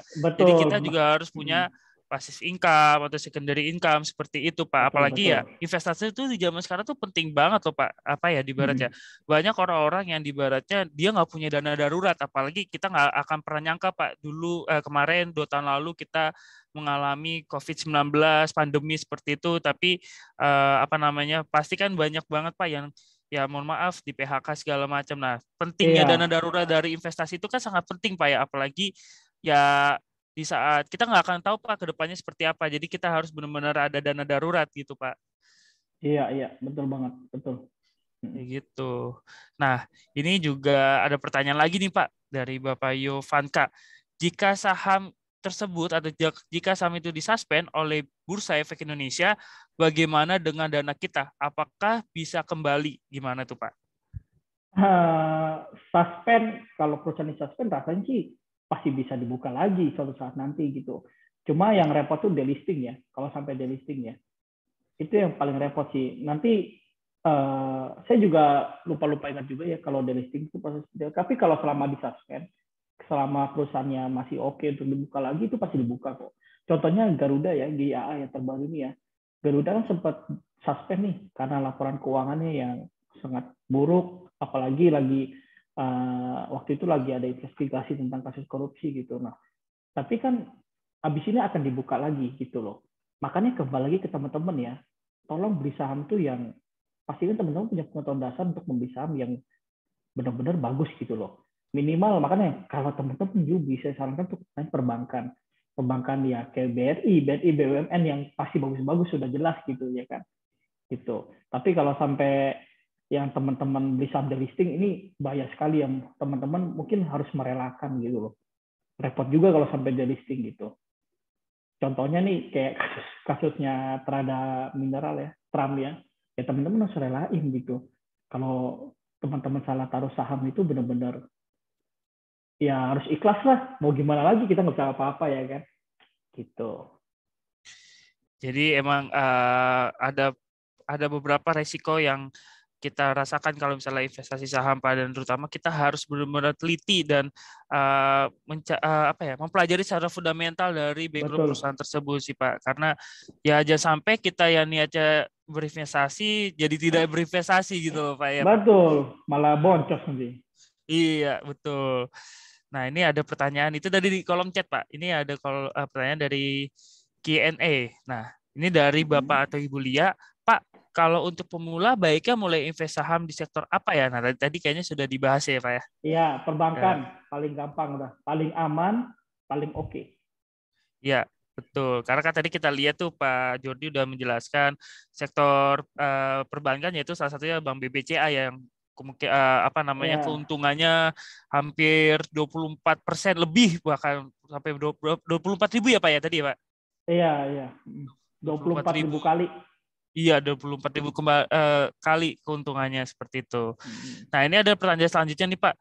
Saya masih newbie. Boleh tolong dijelaskan kah untuk istilah say in May and go away? Itu apakah pertanda baik atau bagaimana?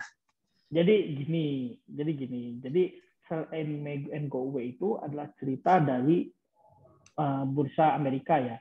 Kenapa ada sell and go away? Karena kalau di Amerika itu ada yang namanya libur musim panas gitu. Libur musim panasnya lama sekali, bisa 2-3 bulan. Nah, biasanya kenapa orang sell me and go away? Mereka taking profit, mereka ambil uang untuk berlibur, punya waktu untuk quality keluarga. Jadi mereka kan nggak mikir untuk bursa sahamnya mereka, gitu loh. Makanya mereka sell in and go away, karena market akan sangat sepi, volatilitas juga berkurang, perputaran uang di bursa juga berkurang, gitu loh. Jadi istilah sell and go itu seperti itu. Nah, di Indonesia ada apa enggak? Sebenarnya nggak ada. Cuma kan tentu asing ada jual juga, karena kan salah satu investor di Indonesia juga dari Amerika. Itu hal yang wajar kok teman-teman. Justru kalau sell in go away itu kesempatan kita untuk beli di bawah gitu. Apalagi keadaan market Indonesia lagi naik-naiknya, lagi murah-murahnya, ya kan? Ya. Lagi pertumbuhan ekonominya lagi bagus, dikasih saham waktu murah, itu sangat menarik teman-teman. Gitu. Pertanda Ibaratnya baik dapat atau harga enggak? diskon ya, Pak ya? Iya betul. Pertanda baik atau enggak tergantung bagaimana kita lihat ya. Karena sekali lagi, pembelian saham yang paling tepat adalah beli ketika turun, bukan beli ketika naik. Jadi Ya. selama kita investor, kalau itu turun, itu tanda baik dong, ya kan? Tanda baiknya seberapa baik? Nah, tergantung. Kalau udah di bawah banget, ya itu baik sekali gitu. Tapi kalau masih di atas, kalau turun dikit ya belum baik menurut saya. Seperti itu. Oke. Nah, ini ada pertanyaan selanjutnya nih Pak dari Bapak atau Ibu Vincent Wijaya. Bagaimana untuk mengetahui apakah dividen dan capital gain dari perusahaan tersebut itu sehat atau tidak? Gimana, Pak? Gini, ini pertanyaannya agak rumit juga jawabnya ya. Dividen dan capital gain dari perusahaan tersebut sehat atau tidak? Ya tentu kalau kita perbankan tentu sehat. Kenapa? Karena perbankan itu gini, perputaran ekonomi di Indonesia itu selalu berputar di perbankan. Contohnya, Bapak Ibu kalau ada di Jakarta ya, lihat aja di SCBD itu banyak gedung-gedung tinggi gitu kan. Karena di SCBD itu pusat perputaran keuangan dari Indonesia. Nah, kita harus tahu bahwa semua basic ekonomi Indonesia itu adalah komoditas. Nah, komoditas punya penghasilan itu larinya ke perbankan. Perputarannya di perbankan, mereka punya uang cash masuk ke perbankan. Sehingga perbankan jadi punya profit. Nah, kalau sehat atau enggak ya tinggal dilihat aja gitu loh. Selama dia profit dan selama dia perusahaan itu punya profit yang bagus, yang pertama mungkin bisa profit yang bertumbuh, misalnya tahun ini 500 M terus tahun depan 600 M, itu artinya bagus gitu loh. Nah, kalau enggak gimana ya kalau kita mau lihat dividen. Nah, perusahaan rugi itu nggak akan bagi dividen, teman-teman. Teman-teman harus tahu ya, perusahaan rugi itu jarang ada yang bagi dividen. Mungkin ada beberapa mungkin, tapi saya rasa sih jarang sekali itu. Nah, tentu kalau perusahaan rugi tentu kita harus lihat ruginya kenapa gitu loh. Kalau komoditas wajar kalau bisa rugi, kenapa? Karena harganya naik turun. Kalau lagi turun, operasionalnya tetap tinggi, ya tentu pasti akan rugi. Tentu nggak sehat saat itu. Tapi kalau perbankan mungkin hanya berkurang aja dia punya profitabilitas. Seperti itu teman-teman. Jadi sehat atau enggak tergantung bagaimana dia punya laporan keuangan dan pertumbuhannya dari quarter to quarter atau tahun ke tahun seperti itu. Oke, sangat jelas sekali nih untuk menjawab pertanyaan Bapak itu, Bu Vincent Wijaya, sorry. Nah, selanjutnya ada pertanyaan kembali nih Pak dari Bapak atau Ibu Satrio Suhartoko. Izin bertanya lagi Pak Jordi, saham pilihan Bapak di era kenaikan inflasi global menurut Bapak apa? Apa yang harus dihindari maupun apa yang perlu diikuti? Analisa saham apa yang Bapak pakai memilih saham? Nah, gimana tuh Pak? Era kenaikan inflasi global tentu pasti komoditas. Kenapa? Karena yang menyebabkan inflasi itu adalah komoditas itu sendiri. Gitu. Kenapa komoditas di Indonesia? Karena sebenarnya kalau kita lihat Indonesia itu adalah pusatnya inflasi bagi negara lain. Ya kan? Kalau kita lihat orang di luar sono tadinya pakai gas, ya kan, terus harga gasnya naik, terpaksa mereka pakai alternatif yang lebih murah, contohnya batu bara. Batu bara, penghasil terbesar batu bara di dunia adalah Indonesia, gitu loh. Jadi kalau kenaikan inflasi, kita lihat inflasinya karena apa? Pasti karena kalau komoditas. Bila saham komoditas di Indonesia, kalau kita lihat bahkan saham-saham komoditas di Indonesia itu sangat murah sekarang. Kalau kita lihat laporan keuangan terbaru ya, kayak PTBA, Indica Energy, Adaro itu murah sekali gitu loh. Apalagi harga batu bara yang sekarang itu lebih tinggi daripada sebelumnya. Artinya nilai lapor keuangannya kuartal depan akan lebih bagus daripada kuartal 1 yang kemarin baru rilis ini. Lalu apa yang harus dihindari? Tentu yang dihindari adalah yang menggunakan komoditas. Contohnya, semen Gresik. Itu benar-benar dia pengolahannya pakai batu bara. Teman-teman bisa bayangin, kalau tadinya dia batu bara harga 100 untuk buat semen, sekarang harganya 300. Sementara harga jualnya benar-benar segitu-segitu aja. Teman-teman bisa bayangin, dia rugi atau profit gitu. Profit pun kalau ada profit, pasti profitnya akan turun gitu. Nah, saya akan menghindari hal-hal yang menggunakan komoditas gitu. Terus apalagi nih? Apa yang harus dihindari maupun diikuti? Kalau diikuti jelas komoditas ya Pak. Kalau yang dihindari saya sarankan untuk industri. Karena industri sangat bergantung kepada komoditas. Lalu analisa saham apa yang Bapak pakai untuk memilih saham? Analisa apa ya? Kalau sebenarnya kalau untuk masuk di harga berapa, biasanya sih pakai technical ya. Kalau Bapak nggak bisa technical, biasanya CGCIMB punya tim riset yang bagikan bagian informasi terkait dengan entry point, masuk di harga berapa. Analisa saham saya tentu saya pakai growth dari quarter to quarter. Kalau misalnya batubara quarter nih dengan harga batubara segini dia cuan berapa gitu. Kalau misalnya harga segini quarter 2 cuan berapa. Nah, hal-hal itu yang saya pakai sih sebenarnya. Jadi saya mencampurkan memix antara fundamental dan technical seperti itu Pak. Oke, jadi kalau misalnya di baratnya Bapak Satrio Suhartoko ingin berinvestasi secara trading di baratnya gitu ya, itu bisa menggunakan analisa teknikal. Tapi kalau misalnya Bapak ingin berinvestasi yang kurang lebih long term atau 2-3 tahun sampai 5 tahun ke atas, Bapak bisa menggunakan dari fundamental perusahaan tersebut seperti itu. Jadi tergantung Bapak nih, Bapak mau berinvestasi seperti apa. Orang-orang punya punya caranya masing-masing. Apakah dia mau berinvestasi short term atau long term seperti itu Pak Satrio Suhartoko. Baik, ini mungkin menjadi pertanyaan terakhir ya. Mungkin pertanyaan sama nih Pak Jordi. Pertanyaannya sama kayak saya tadi. Pak, untuk pertama kali investasi saham itu beli satu perusahaan dulu atau langsung beli 3?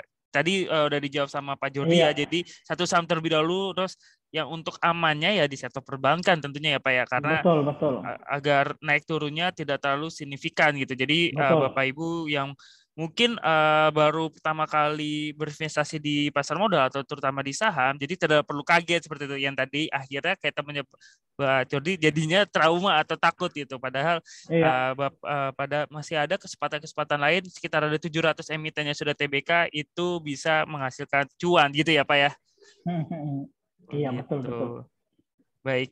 Nah, untuk sesi Pak Jordi cukup sampai sini. Makasih Pak Jordi atas waktunya. Semoga Bapak Ibu di sini bisa jadi bermanfaat juga pada siang hari ini ya Pak, ilmunya ya Pak ya. Terima kasih Pak Jordi atas waktunya. Ya, makasih Pak Wisnu, makasih semuanya. Ya, selamat siang Pak. Ya, siang. Baik. Nah, mungkin kita langsung aja ya ke sesi selanjutnya, itu yaitu sesi platform ya dari CGSMB Sekuritas Indonesia. Tadi kita sudah membahas pilih-pilih saham kira-kira untuk newbie atau misalnya baru join di investasi saham. Nah, saatnya sekarang kita bagaimana sih penggunaan platform di CGSMB Sekuritas Indonesia, jadi biar makin mantep nih Bapak Ibu untuk berinvestasinya. Nah, Bapak Ibu izin share screen ya. Sebentar.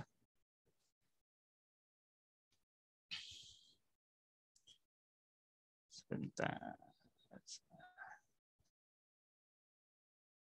Sudah terlihat ya Bapak Ibu ya. Nah, bagi Bapak Ibu yang mempunyai pertanyaan, Bapak Ibu bisa langsung bertanya langsung di Q&A maupun di kolom chat ya yang di Zoom ya.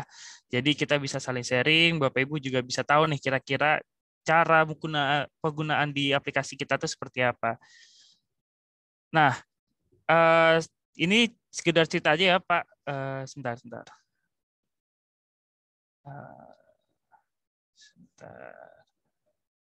Materinya yang sebentar.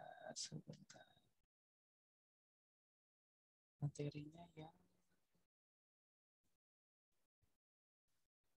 mohon maaf Pak, sebentar. Ini materinya nih Pak. Oke.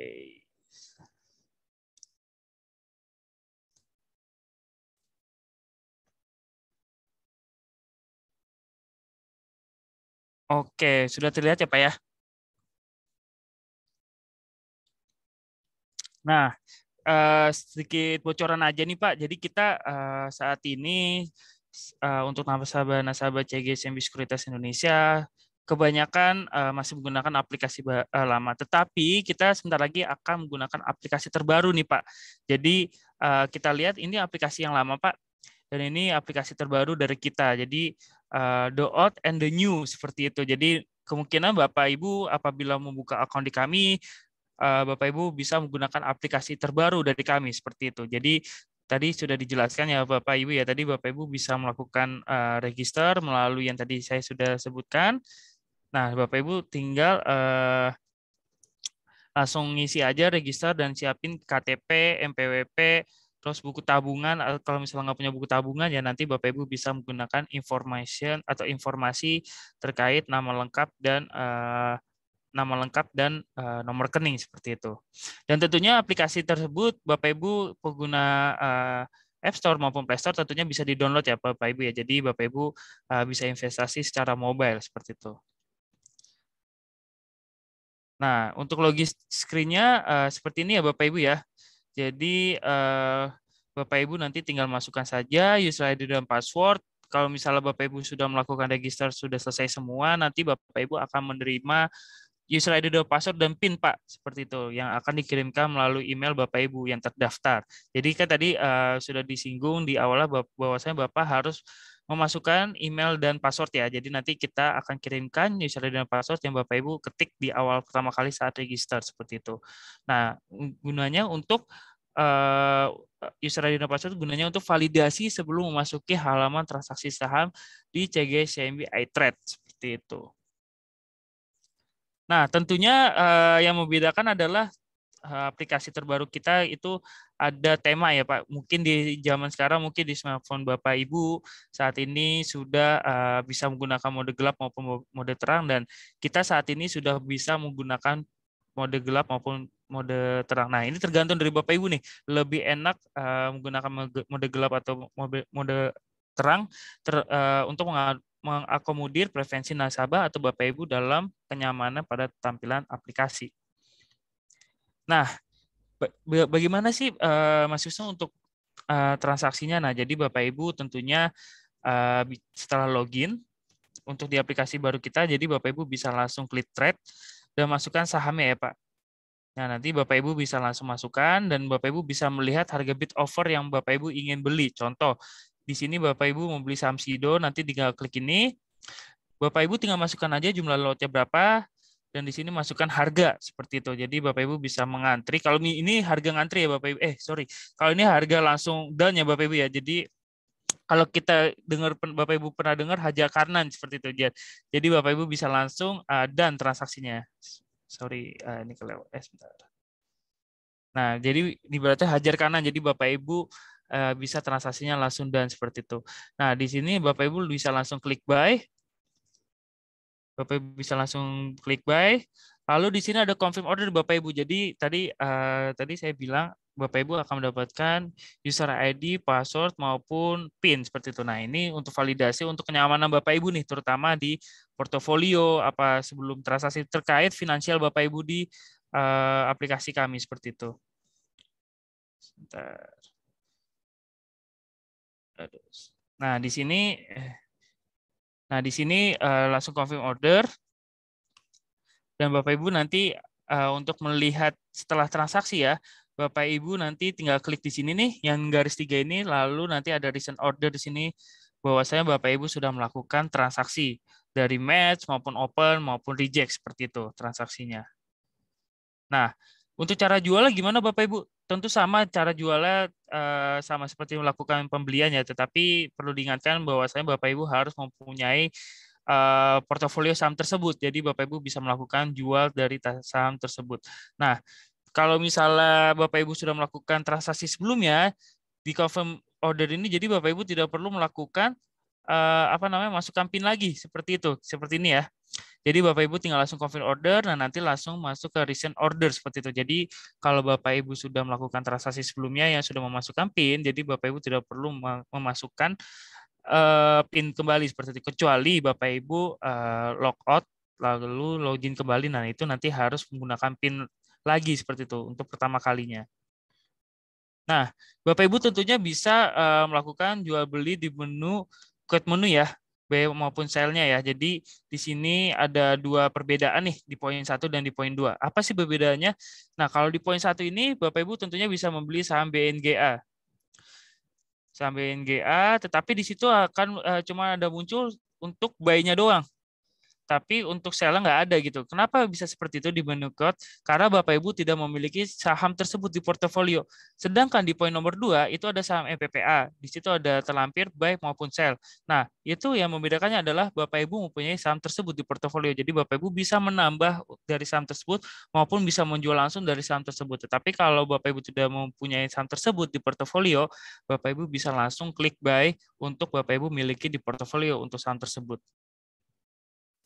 Nah, Bapak Ibu juga bisa melakukan amend order ya, atau misalnya merubah harga dari Bapak Ibu yang melakukan transaksi. Contoh, kita mau beli saham Sido nih, tadi kita belinya di harga 1.015. Contohnya Bapak Ibu membelinya misalnya terlalu kemahalan atau gimana seperti itu. Nah, Bapak Ibu tentunya bisa melakukan amend atau perubahan harga untuk order tersebut. Nah, jadi Bapak Ibu tinggal masukkan ordernya tadi berapa dan masukkan harga yang Bapak Ibu ingin rubah seperti itu. Lalu klik amend. Nah, gini Bapak Ibu, jadi ada beberapa nasabah yang menanyakan, kok saya tidak bisa melakukan amend? Nah, kalau salah satu tidak bisa melakukan amend itu biasanya Bapak Ibu menaikkan saja atau merubah harganya dari lotnya, jumlah lotnya, tetapi tidak menaikkan harganya. Nah, itu tentunya tidak bisa Bapak Ibu. Kecuali Bapak Ibu menurunkan saja lotnya. Misalnya ini contoh 2 lot ya. Misalnya di sini kan 1 lot. Nah, misalnya Bapak Ibu ordernya 2 lot. Nah, dirubah jadi 1 lot di harga yang sama, tentu Bapak Ibu bisa melakukan amend order. Tetapi kalau misalnya Ibu menaikkan lotnya aja, misalnya tadinya 1 jadi 2 dan harganya tetap sama, itu tidak bisa. Kecuali Bapak Ibu menambahkan lot, lalu menambahkan harganya naik atau turunnya. Nah, itu tentu bisa Bapak Ibu. Dan satu lagi untuk just mengingatkan saja Bapak Ibu, apabila Bapak Ibu melakukan amend order, tentunya status Bapak Ibu order itu harus masih open. Kalau misalnya sudah match, tentunya tidak bisa Bapak Ibu untuk melakukan amend order. Begitupun juga withdraw order Bapak Ibu. Jadi Bapak Ibu tiba-tiba ingin berganti saham lain, tidak mau memilih saham Sido, misalnya saham perbankan atau yang lain seperti itu ya. Bapak Ibu tentunya bisa meng-cancel transaksi Bapak Ibu dengan withdraw order. Tetapi withdraw order juga saya ingatkan kembali bahwasanya Bapak Ibu status dari transaksinya itu masih open. Kalau sudah match sudah tidak bisa Bapak Ibu ya. Maka dananya itu atau saham tersebut sudah masuk ke portofolio, tinggal nunggu penyelesaiannya di T+2. Seperti itu. Nah, di sini Bapak Ibu juga akan tersaji dari portofolio ya di menu aplikasi iTrade kami. Nah, di sini tuh Bapak Ibu, mungkin saya jelaskan apa itu portfolio value, yaitu adalah total aset yang Bapak miliki, Bapak atau Ibu miliki saat ini. Jadi terlihat jelas ya di sini screenshot itu ada saham Goto dan saham MPPA. Di saham Goto itu ada 3.660 ditambah dengan saham MPPA itu sebesar 289.000. Jadi total keseluruhan di portfolio value adalah 3.949. Jadi itu total keseluruhan aset Bapak Ibu di portofolio. Nah, di poin 2 itu ada namanya unrealized profit. Mungkin tadi Pak Jordi sudah menjelaskan ya, unrealized itu di ibaratnya total keuntungan atau kerugian secara keseluruhan seperti itu. Jadi contoh itu saham Goto rugi ya, rugi sekitar 134.000 ditambah dengan saham MPPA yaitu sekitar 54.400. Jadi total unrealized profit-nya atau kerugian Bapak Ibu di 188.400. Nah, itu kalau warna hijau, kalau misalnya Bapak Ibu untung di portofolio, warnanya hijau Bapak Ibu. Jadi kalau misalnya merah untuk rugi di portofolio, kalau hijau tuh di saat Bapak Ibu untung atau profit seperti itu. Nah, di poin nomor 3 ini ada simbol Bapak Ibu. Jadi simbol itu adalah kode emiten atau saham Bapak Ibu di portofolio. Jadi Bapak Ibu mempunyai saham tersebut di portofolio yaitu ada contohnya di sini ya, ada saham Goto maupun saham MPPA. Di poin nomor 4 itu ada price atau harga saham di market. Jadi Bapak Ibu bisa tanpa perlu klik di menu lain, misalnya Bapak Ibu mau memantau harganya saham Bapak Ibu di portofolio, Bapak Ibu tentunya bisa tertampil di harga saat ini atau saat terkini, real time seperti itu. Contoh, di sini ada saham Goto yang sedang turun di harga 366, di sini ada saham MPPA yang sedang turun di harga 362. Naik atau turunnya nanti akan terupdate di bawah nama emiten tersebut atau saham tersebut seperti itu. Di poin nomor 5 itu ada gain atau loss, yaitu total keuntungan atau kerugian setiap aset saham Bapak Ibu. Jadi kalau ini lebih terpecah ya. Jadi bisa lihat kira-kira Goto kerugiannya berapa, MPPA kerugiannya berapa. Jadi bisa lebih terperinci seperti itu kalau gain atau loss. Kalau unrealized itu total keseluruhan kerugian maupun keuntungan. Kalau gain loss itu total atau apa namanya? Rincian dari kerugian Bapak Ibu seperti itu. Nah, untuk nomor 6 itu ada net balance yaitu total lot saham yang Bapak Ibu miliki. Seperti itu Bapak Ibu. Nah, di sini juga ada account summary Bapak Ibu. Jadi di sini ada di poin 1 itu ada buying power ya. Jadi buying power itu adalah batas atas nilai transaksi beli nasabah seperti itu atau Bapak Ibu. Jadi misalnya Bapak Ibu mendeposit dana sebesar ya 1 juta gitu kan. Jadi di sini nanti akan muncul di current balance-nya. Misalnya di sini current balance-nya Bapak Ibu deposit bisa 1 juta, nanti buying power-nya itu sekitar 5 juta Bapak Ibu. Jadi buying power itu adalah 5 kali dana yang Bapak Ibu deposit. Tetapi kalau Bapak Ibu punya portofolio di kami atau di CGS atau CGS MBI Trade, Bapak Ibu buying power-nya bisa menambah lagi seperti itu. Jadi buying power itu dibaratnya misalnya Bapak Ibu membeli saham A sebenarnya. Misalnya Bapak Ibu membeli saham A, lalu dana yang di current balance Bapak Ibu itu apa namanya tidak mencukupi untuk membeli saham tersebut. Nah, jadi Bapak Ibu apa namanya Bapak Ibu menggunakan buying power atau misalnya kita kenal tuh mungkin di itu menggunakan dana marginnya atau dana yang diberikan oleh sekuritas atau CGS Sekuritas Indonesia kepada nasabah seperti itu. Jadi buying power bisa digunakan Bapak Ibu contoh misalnya harga Bapak Ibu membeli saham si A itu di harga 8.100.000. Nah, dana Ibu cuma ada 5 juta. Nah, nanti Bapak Ibu bisa menggunakan buying power sebesar yang ada tersedia di sini 8.200.000. Nah, itu kan ibaratnya kita memberikan dana pinjaman, ibaratnya gitu ya. Kasarnya dana pinjaman. Nah, nanti Bapak Ibu harus membayar atau membayar kewajiban Bapak Ibu tuh di T+2 seperti itu. Nah, agar tidak dikenakan bunga, Bapak Ibu harus dibayarkan di T+2. Kalau sudah T+3 maupun T+4, Bapak Ibu sudah dikenakan bunga dan di T+4 Bapak Ibu di suspend buy seperti itu. Jadi Bapak Ibu tidak bisa melakukan pembelian saham. Di T+3 Bapak Ibu akan dikenakan bunga dari kami seperti itu. Kalau Bapak Ibu menggunakan buying power seperti itu. Nah, di nomor 3 ini ada total aset Bapak Ibu. Nah, jadi total aset itu adalah total aset dari dana dan saham nasabah seperti itu. Jadi total aset ini kita lihat ya di sini ada current balance, dan holding market value. Jadi itu tinggal ditambahkan saja. Dana real time saat ini ditambah dengan portofolio atau aset yang Bapak Ibu miliki seperti itu. Nah, di nomor 4 itu ada current balance Bapak Ibu, yaitu jumlah dana setelah dikurangi atau ditambah transaksi pembelian atau penjualan yang dilakukan pada hari bursa berjalan. Jadi current balance itu misalnya Bapak Ibu ada dana 1 juta, dikurangi misalnya Bapak Ibu transaksi 100.000 atau 500.000, nanti sisanya itu dari hasil pembelian maupun penjualan Bapak Ibu seperti itu. Nah, di nomor poin 5 ini ada available cash balance, yaitu jumlah dana yang tersedia di rekening dana nasabah, seperti itu.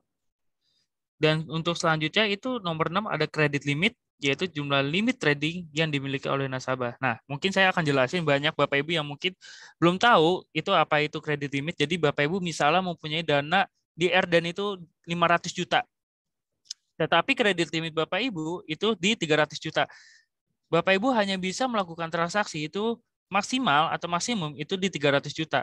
Walaupun Bapak Ibu mempunyai dana di RDN 500 juta seperti itu. Bagaimana untuk menambahkan kredit limit Bapak Ibu? Bapak Ibu bisa menghubungi tim sales Bapak Ibu untuk menambahkan kredit limit Bapak Ibu seperti itu. Jadi Bapak Ibu misalnya punya dana RDN 500 juta tetapi kredit limitnya cuma 300 juta, maka Bapak Ibu hanya bisa transaksi untuk batas maksimum atasnya itu di 300 juta seperti itu.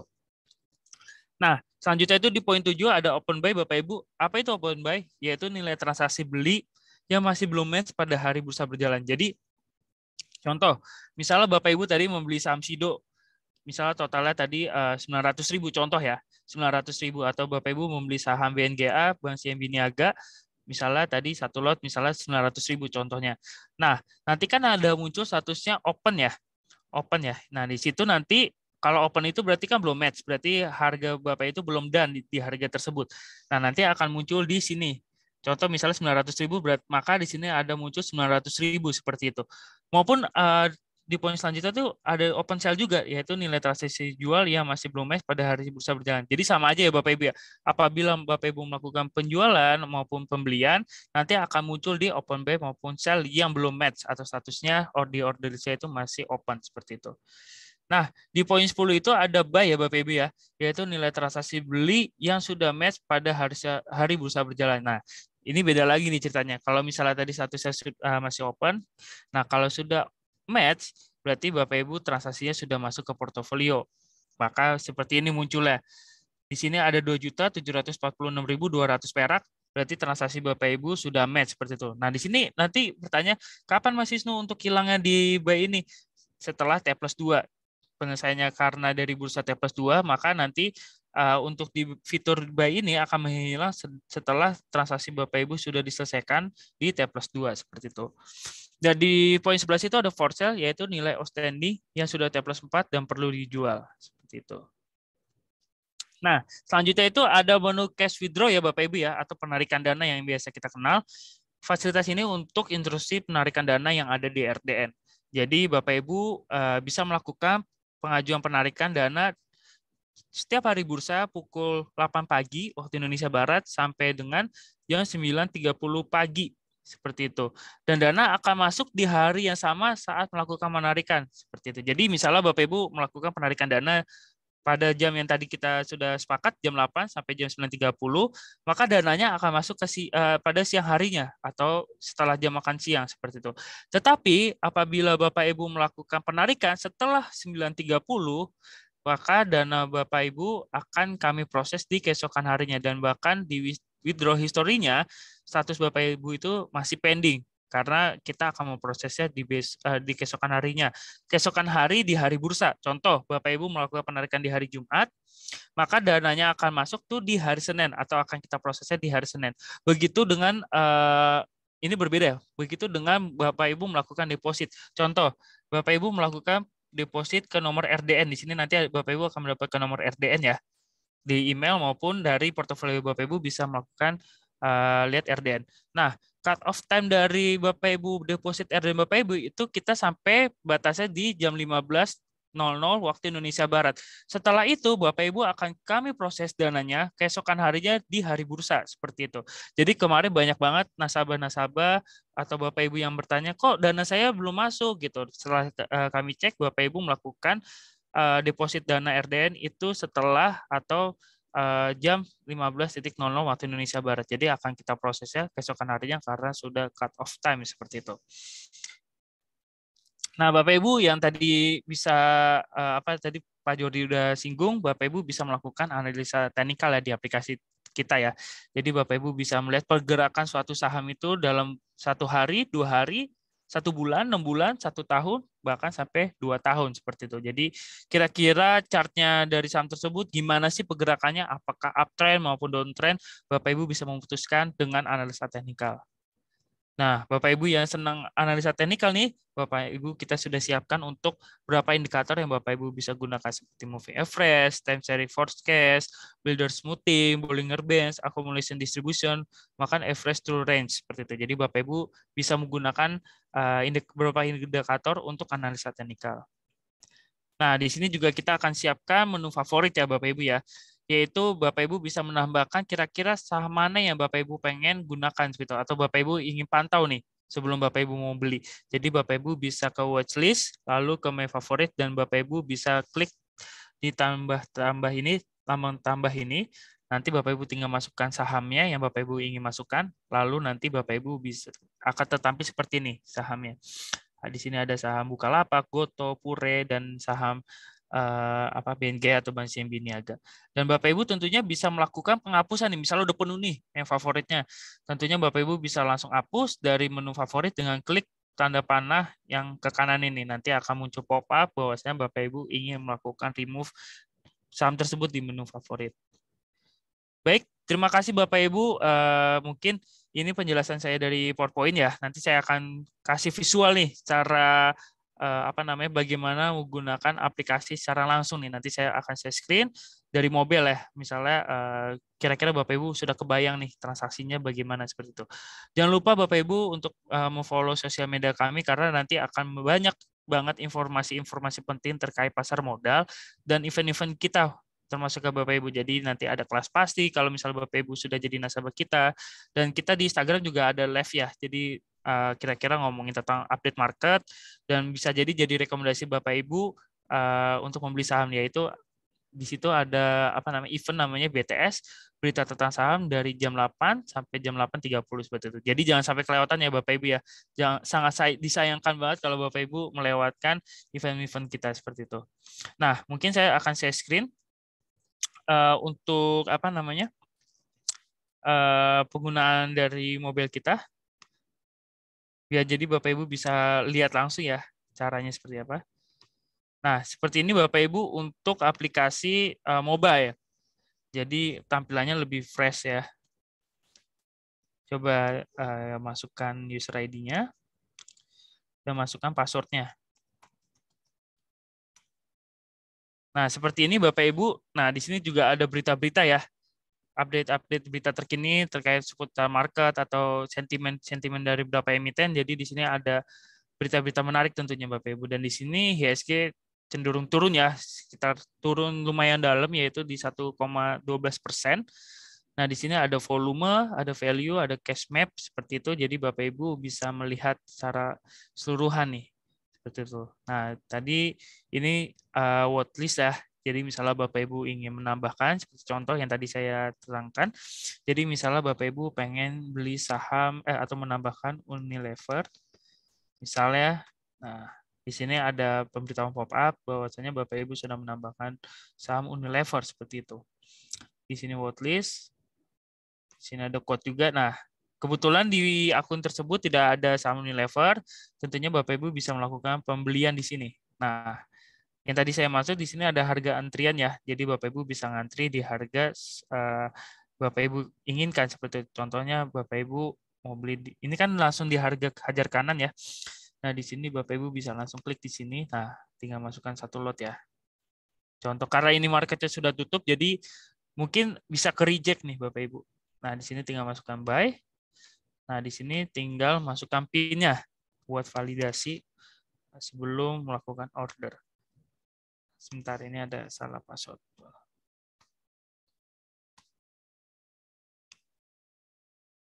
Nah, ini order sign-nya di sini ada apa namanya? Ada pemberitahuannya. Nah, di sini ke reject seperti itu. Nah, Bapak Ibu bisa melihat nih kira-kira ke reject-nya itu gara-gara apa itu, penyebabnya apa gitu. Nah, Bapak Ibu tentunya bisa melihat di sini.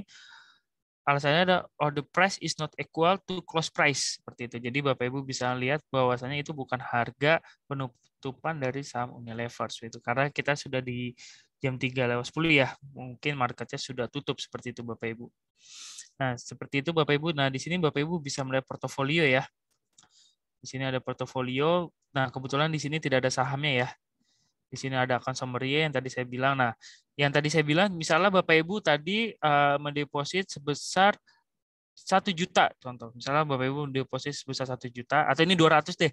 Bapak Ibu melakukan deposit sebesar 200.000 di sini, maka buying power-nya itu ada 5 kali dari 200.000, yaitu 1 juta. Seperti itu. Jadi dana Bapak Ibu bisa digunakan atau transaksi Bapak Ibu, misalnya beli saham Unilever nih, misalnya totalnya itu 500.000 gitu, sedangkan dana kita ada 200.000, maka kita bisa menggunakan buying power seperti itu.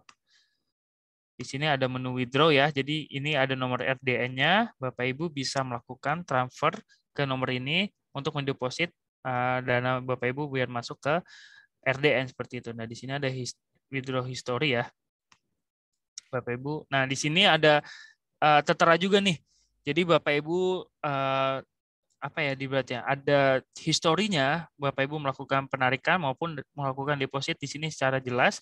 Nah, di sini Bapak Ibu bisa ngukur. Bapak Ibu kira-kira mau lihat dari berapa bulannya lalu, bahkan bulan ini pun juga bisa seperti itu. Jadi Bapak Ibu bisa ada track record-nya untuk penarikan ataupun deposit dana seperti itu. Nah, di sini ada order list ya. Order list itu yang tadi kita misal melakukan transaksi tentunya.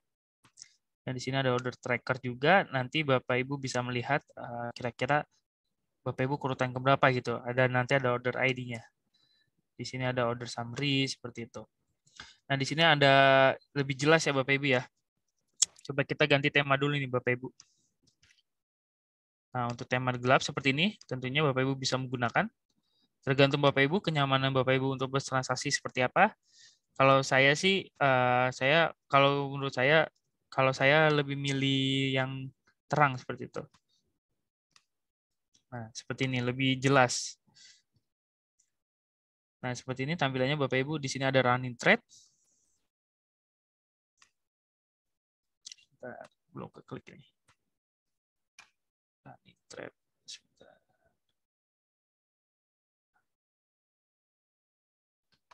Running trade-nya ada, tapi karena marketnya sudah tutup, jadi tidak bisa ya Bapak Ibu ya. Nah, di sini Bapak Ibu bisa lihat top stock juga. Stop. Sebentar. Karena di sini pakai ini ya, jadi agak susah untuk ngekliknya.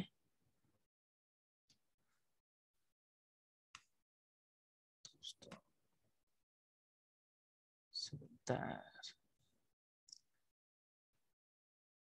Coba kita ke top stock tadi. Bapak Ibu kalau misalnya ada pertanyaan boleh loh Bapak Ibu langsung mengajukan pertanyaan di kolom chat maupun Q&A.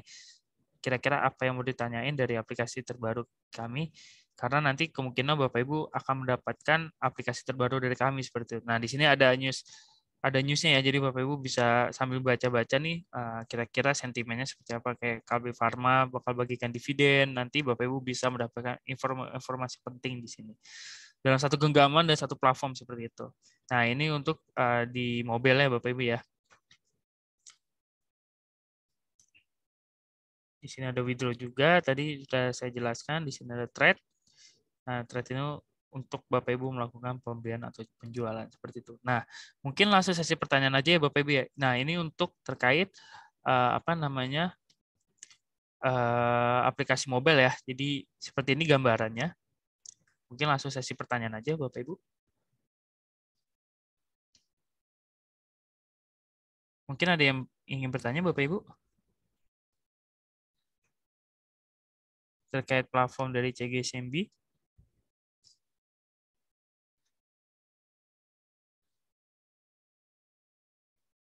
Mungkin sebentar ada pertanyaan. Mungkin dari atas dulu ya, coba saya tanya.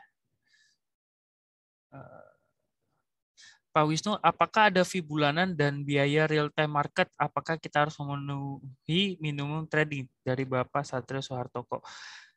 Kalau fee bulanan nggak ada Bapak Ibu. Jadi kita misalnya dana Bapak Ibu ada 200.000 atau 1 juta di RDN, kita tidak menggunakan biaya bulanan ya. Beda dengan bank. Jadi Bapak Ibu dananya tidak akan berkurang maupun bertambah seperti itu. Jadi tetap stay di situ aja dana RDN-nya. Dan apakah kita harus memenuhi minimum trading? Nggak perlu Bapak Ibu. Jadi Bapak Ibu deposit berapapun tentunya bisa. Tetapi kalau misalnya Bapak Ibu tidak melakukan deposit dana, akun Bapak Ibu sudah ada nih, tetapi tidak melakukan deposit ke RDN, sampai kurang lebih 6 bulan atau 3 bulan nanti akan pemberitahuan bahwasanya akun Bapak Ibu akan disuspend seperti itu. Karena Bapak Ibu tidak ada aktivitas selama lebih dari 3 bulan. Seperti itu Bapak Satrio Soehartoko, terima kasih atas pertanyaannya. Di sini ada Bapak Yovanka, saya aplikasinya masih yang model lama, bagaimana mengganti aplikasi yang baru, bagaimana portofolio saham saya. Oke Bapak Yovanka, jadi gini, kita akan melakukan pemindahan nasabah-nasabah sebelumnya atau menggunakan aplikasi lama secara bertahap Bapak Yovanka. Nanti apabila Bapak Yovanka Ira ini akan mendapatkan aplikasi terbaru, kami akan menginformasikan melalui email bahwasanya Bapak akan siap dimigrasi seperti itu. Dan bagaimana untuk portofolionya? Tetap ada Pak, tetap sama dengan aplikasi yang lama seperti itu. Jadi tidak ada yang berubah, tidak ada yang berkurang maupun tidak ada yang bertambah seperti itu Bapak Yovanka. Dan untuk user ID saya ingatkan itu tetap sama ya Bapak Yovanka ya. Jadi Bapak Ibu misalnya pengguna aplikasi sebelumnya, user ID-nya tetap sama, menggunakan user ID yang lama, tetapi password dan PIN akan kita kirimkan yang baru seperti itu. Nah, nanti Bapak Ibu bisa langsung change saja perubahan password dan PIN-nya sesuai Bapak Ibu mau, nanti bisa disesuaikan saat pertama kali login seperti itu. Jadi tenang aja Bapak Yovanka, Bapak Ibu Yovanka, portofolio atau dana yang ada di aplikasi sebelumnya itu tetap sama dan tidak ada yang berkurang maupun ditambah seperti itu. Dan untuk aplikasi sebelumnya itu apabila Bapak Ibu sudah melakukan dimigrasi, Bapak Ibu tidak bisa melakukan login kembali di aplikasi yang sebelumnya gitu karena sudah ditutup ya. Jadi Bapak Ibu benar-benar sudah dipindahkan ke aplikasi yang terbaru seperti itu. Ada Bapak Ibu Jian, terima kasih Kak. Ya sama-sama Pak. Bapak itu Ibu seperti itu. Nah, ini ada pertanyaan selanjutnya dari Bapak Anjung Darajat. Bapak atau Ibu Anjung Darajat, apakah dividen langsung masuk kalau ada pembagian? Iya, Pak. Itu nanti itu dibaratnya asik korporasi ya, Pak, dari emiten tersebut ya. Jadi nanti dividen itu akan masuk langsung ke RDN Bapak Ibu apabila Bapak Ibu memiliki saham tersebut. Nah, nanti Bapak Ibu misalnya contoh memiliki saham BNGA atau Bank CIMB Niaga, TBK. Nah, di infonya Bapak Ibu akan mendapatkan dividen di tanggal tersebut, misalnya di tanggal berapa gitu ya. Nah, nanti Bapak Ibu akan mendapatkan dividen dan dananya bukan langsung ke rekening bank ya atau rekening tabungan Bapak Ibu, tetapi ke RDN terlebih dahulu seperti itu. Nah, nanti akan ada reportnya pembagian dividen atau pembelian atau penjualan saham nanti itu ada di client statement Bapak Ibu yang akan dikirimkan sore ya biasanya sore melalui email Bapak Ibu. Sebenarnya nanti kita akan memperbaiki atau kita nanti Bapak Ibu bisa mengakses client statement Bapak Ibu per tanggal per bulan atau per tanggal di satu aplikasi. Tapi saat ini kita sedang memperbaiki nanti Bapak Ibu bisa melihat client statement apakah Bapak Ibu mendapatkan dividen dari saham Bapak Ibu pegang atau tidak seperti itu. Terima kasih Bapak Anjung Darajat untuk pertanyaannya. Mungkin ada pertanyaan lagi terkait platform kita. Oh, ada pertanyaan lagi nih dari Bapak atau Ibu Satrio Soehartoko. Withdraw cash agar masuk ke rekening, apakah ada jam-jam tertentu Pak Wisnu? Nah, tadi mungkin saya screen ya, jadi Bapak Ibu bisa mencatat atau memfoto jam-jam untuk melakukan withdraw cash seperti itu. Sebentar. Nah, ini Bapak Ibu Soehartoko, Satrio Soehartoko, jadi Bapak Ibu bisa melakukan penarikan dana agar dananya masuk hari itu juga atau T0 ya, kita kenal ya, itu Bapak Ibu bisa melakukan di hari bursa pukul 8 waktu Indonesia Barat sampai dengan 9.30 waktu Indonesia Barat. Jadi Bapak Ibu dananya akan masuk akan masuk siang harinya, setelah jam makan siang dananya akan masuk. Tetapi setelah jam 9.30 atau misalnya melewati jam cut off time yang kita tentukan di jam 9.30, maka kami akan memproses keesokan harinya seperti itu. Jadi Bapak Ibu yang membutuhkan dana untuk melakukan penarikan dana segera seperti itu. Nah, Bapak Ibu bisa catat nih di jam-jamnya tersebut. Dan untuk misalnya udah terlanjur di 9.30 setelah jam cut off time, kita akan prosesnya di keesokan hari di hari bursa seperti itu. Sudah terjawab ya Bapak Satya Soehartoko? Semoga bisa membantu. Oke, baik Pak. Siap. Mungkin ada pertanyaan lagi Bapak Ibu terkait platform dari CGS CMB iTrade sebelum kita tutup. Ada pertanyaan lagi Bapak Ibu?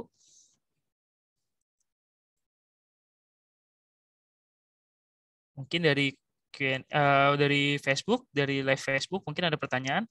Bisa langsung aja di kolom Q&A ya.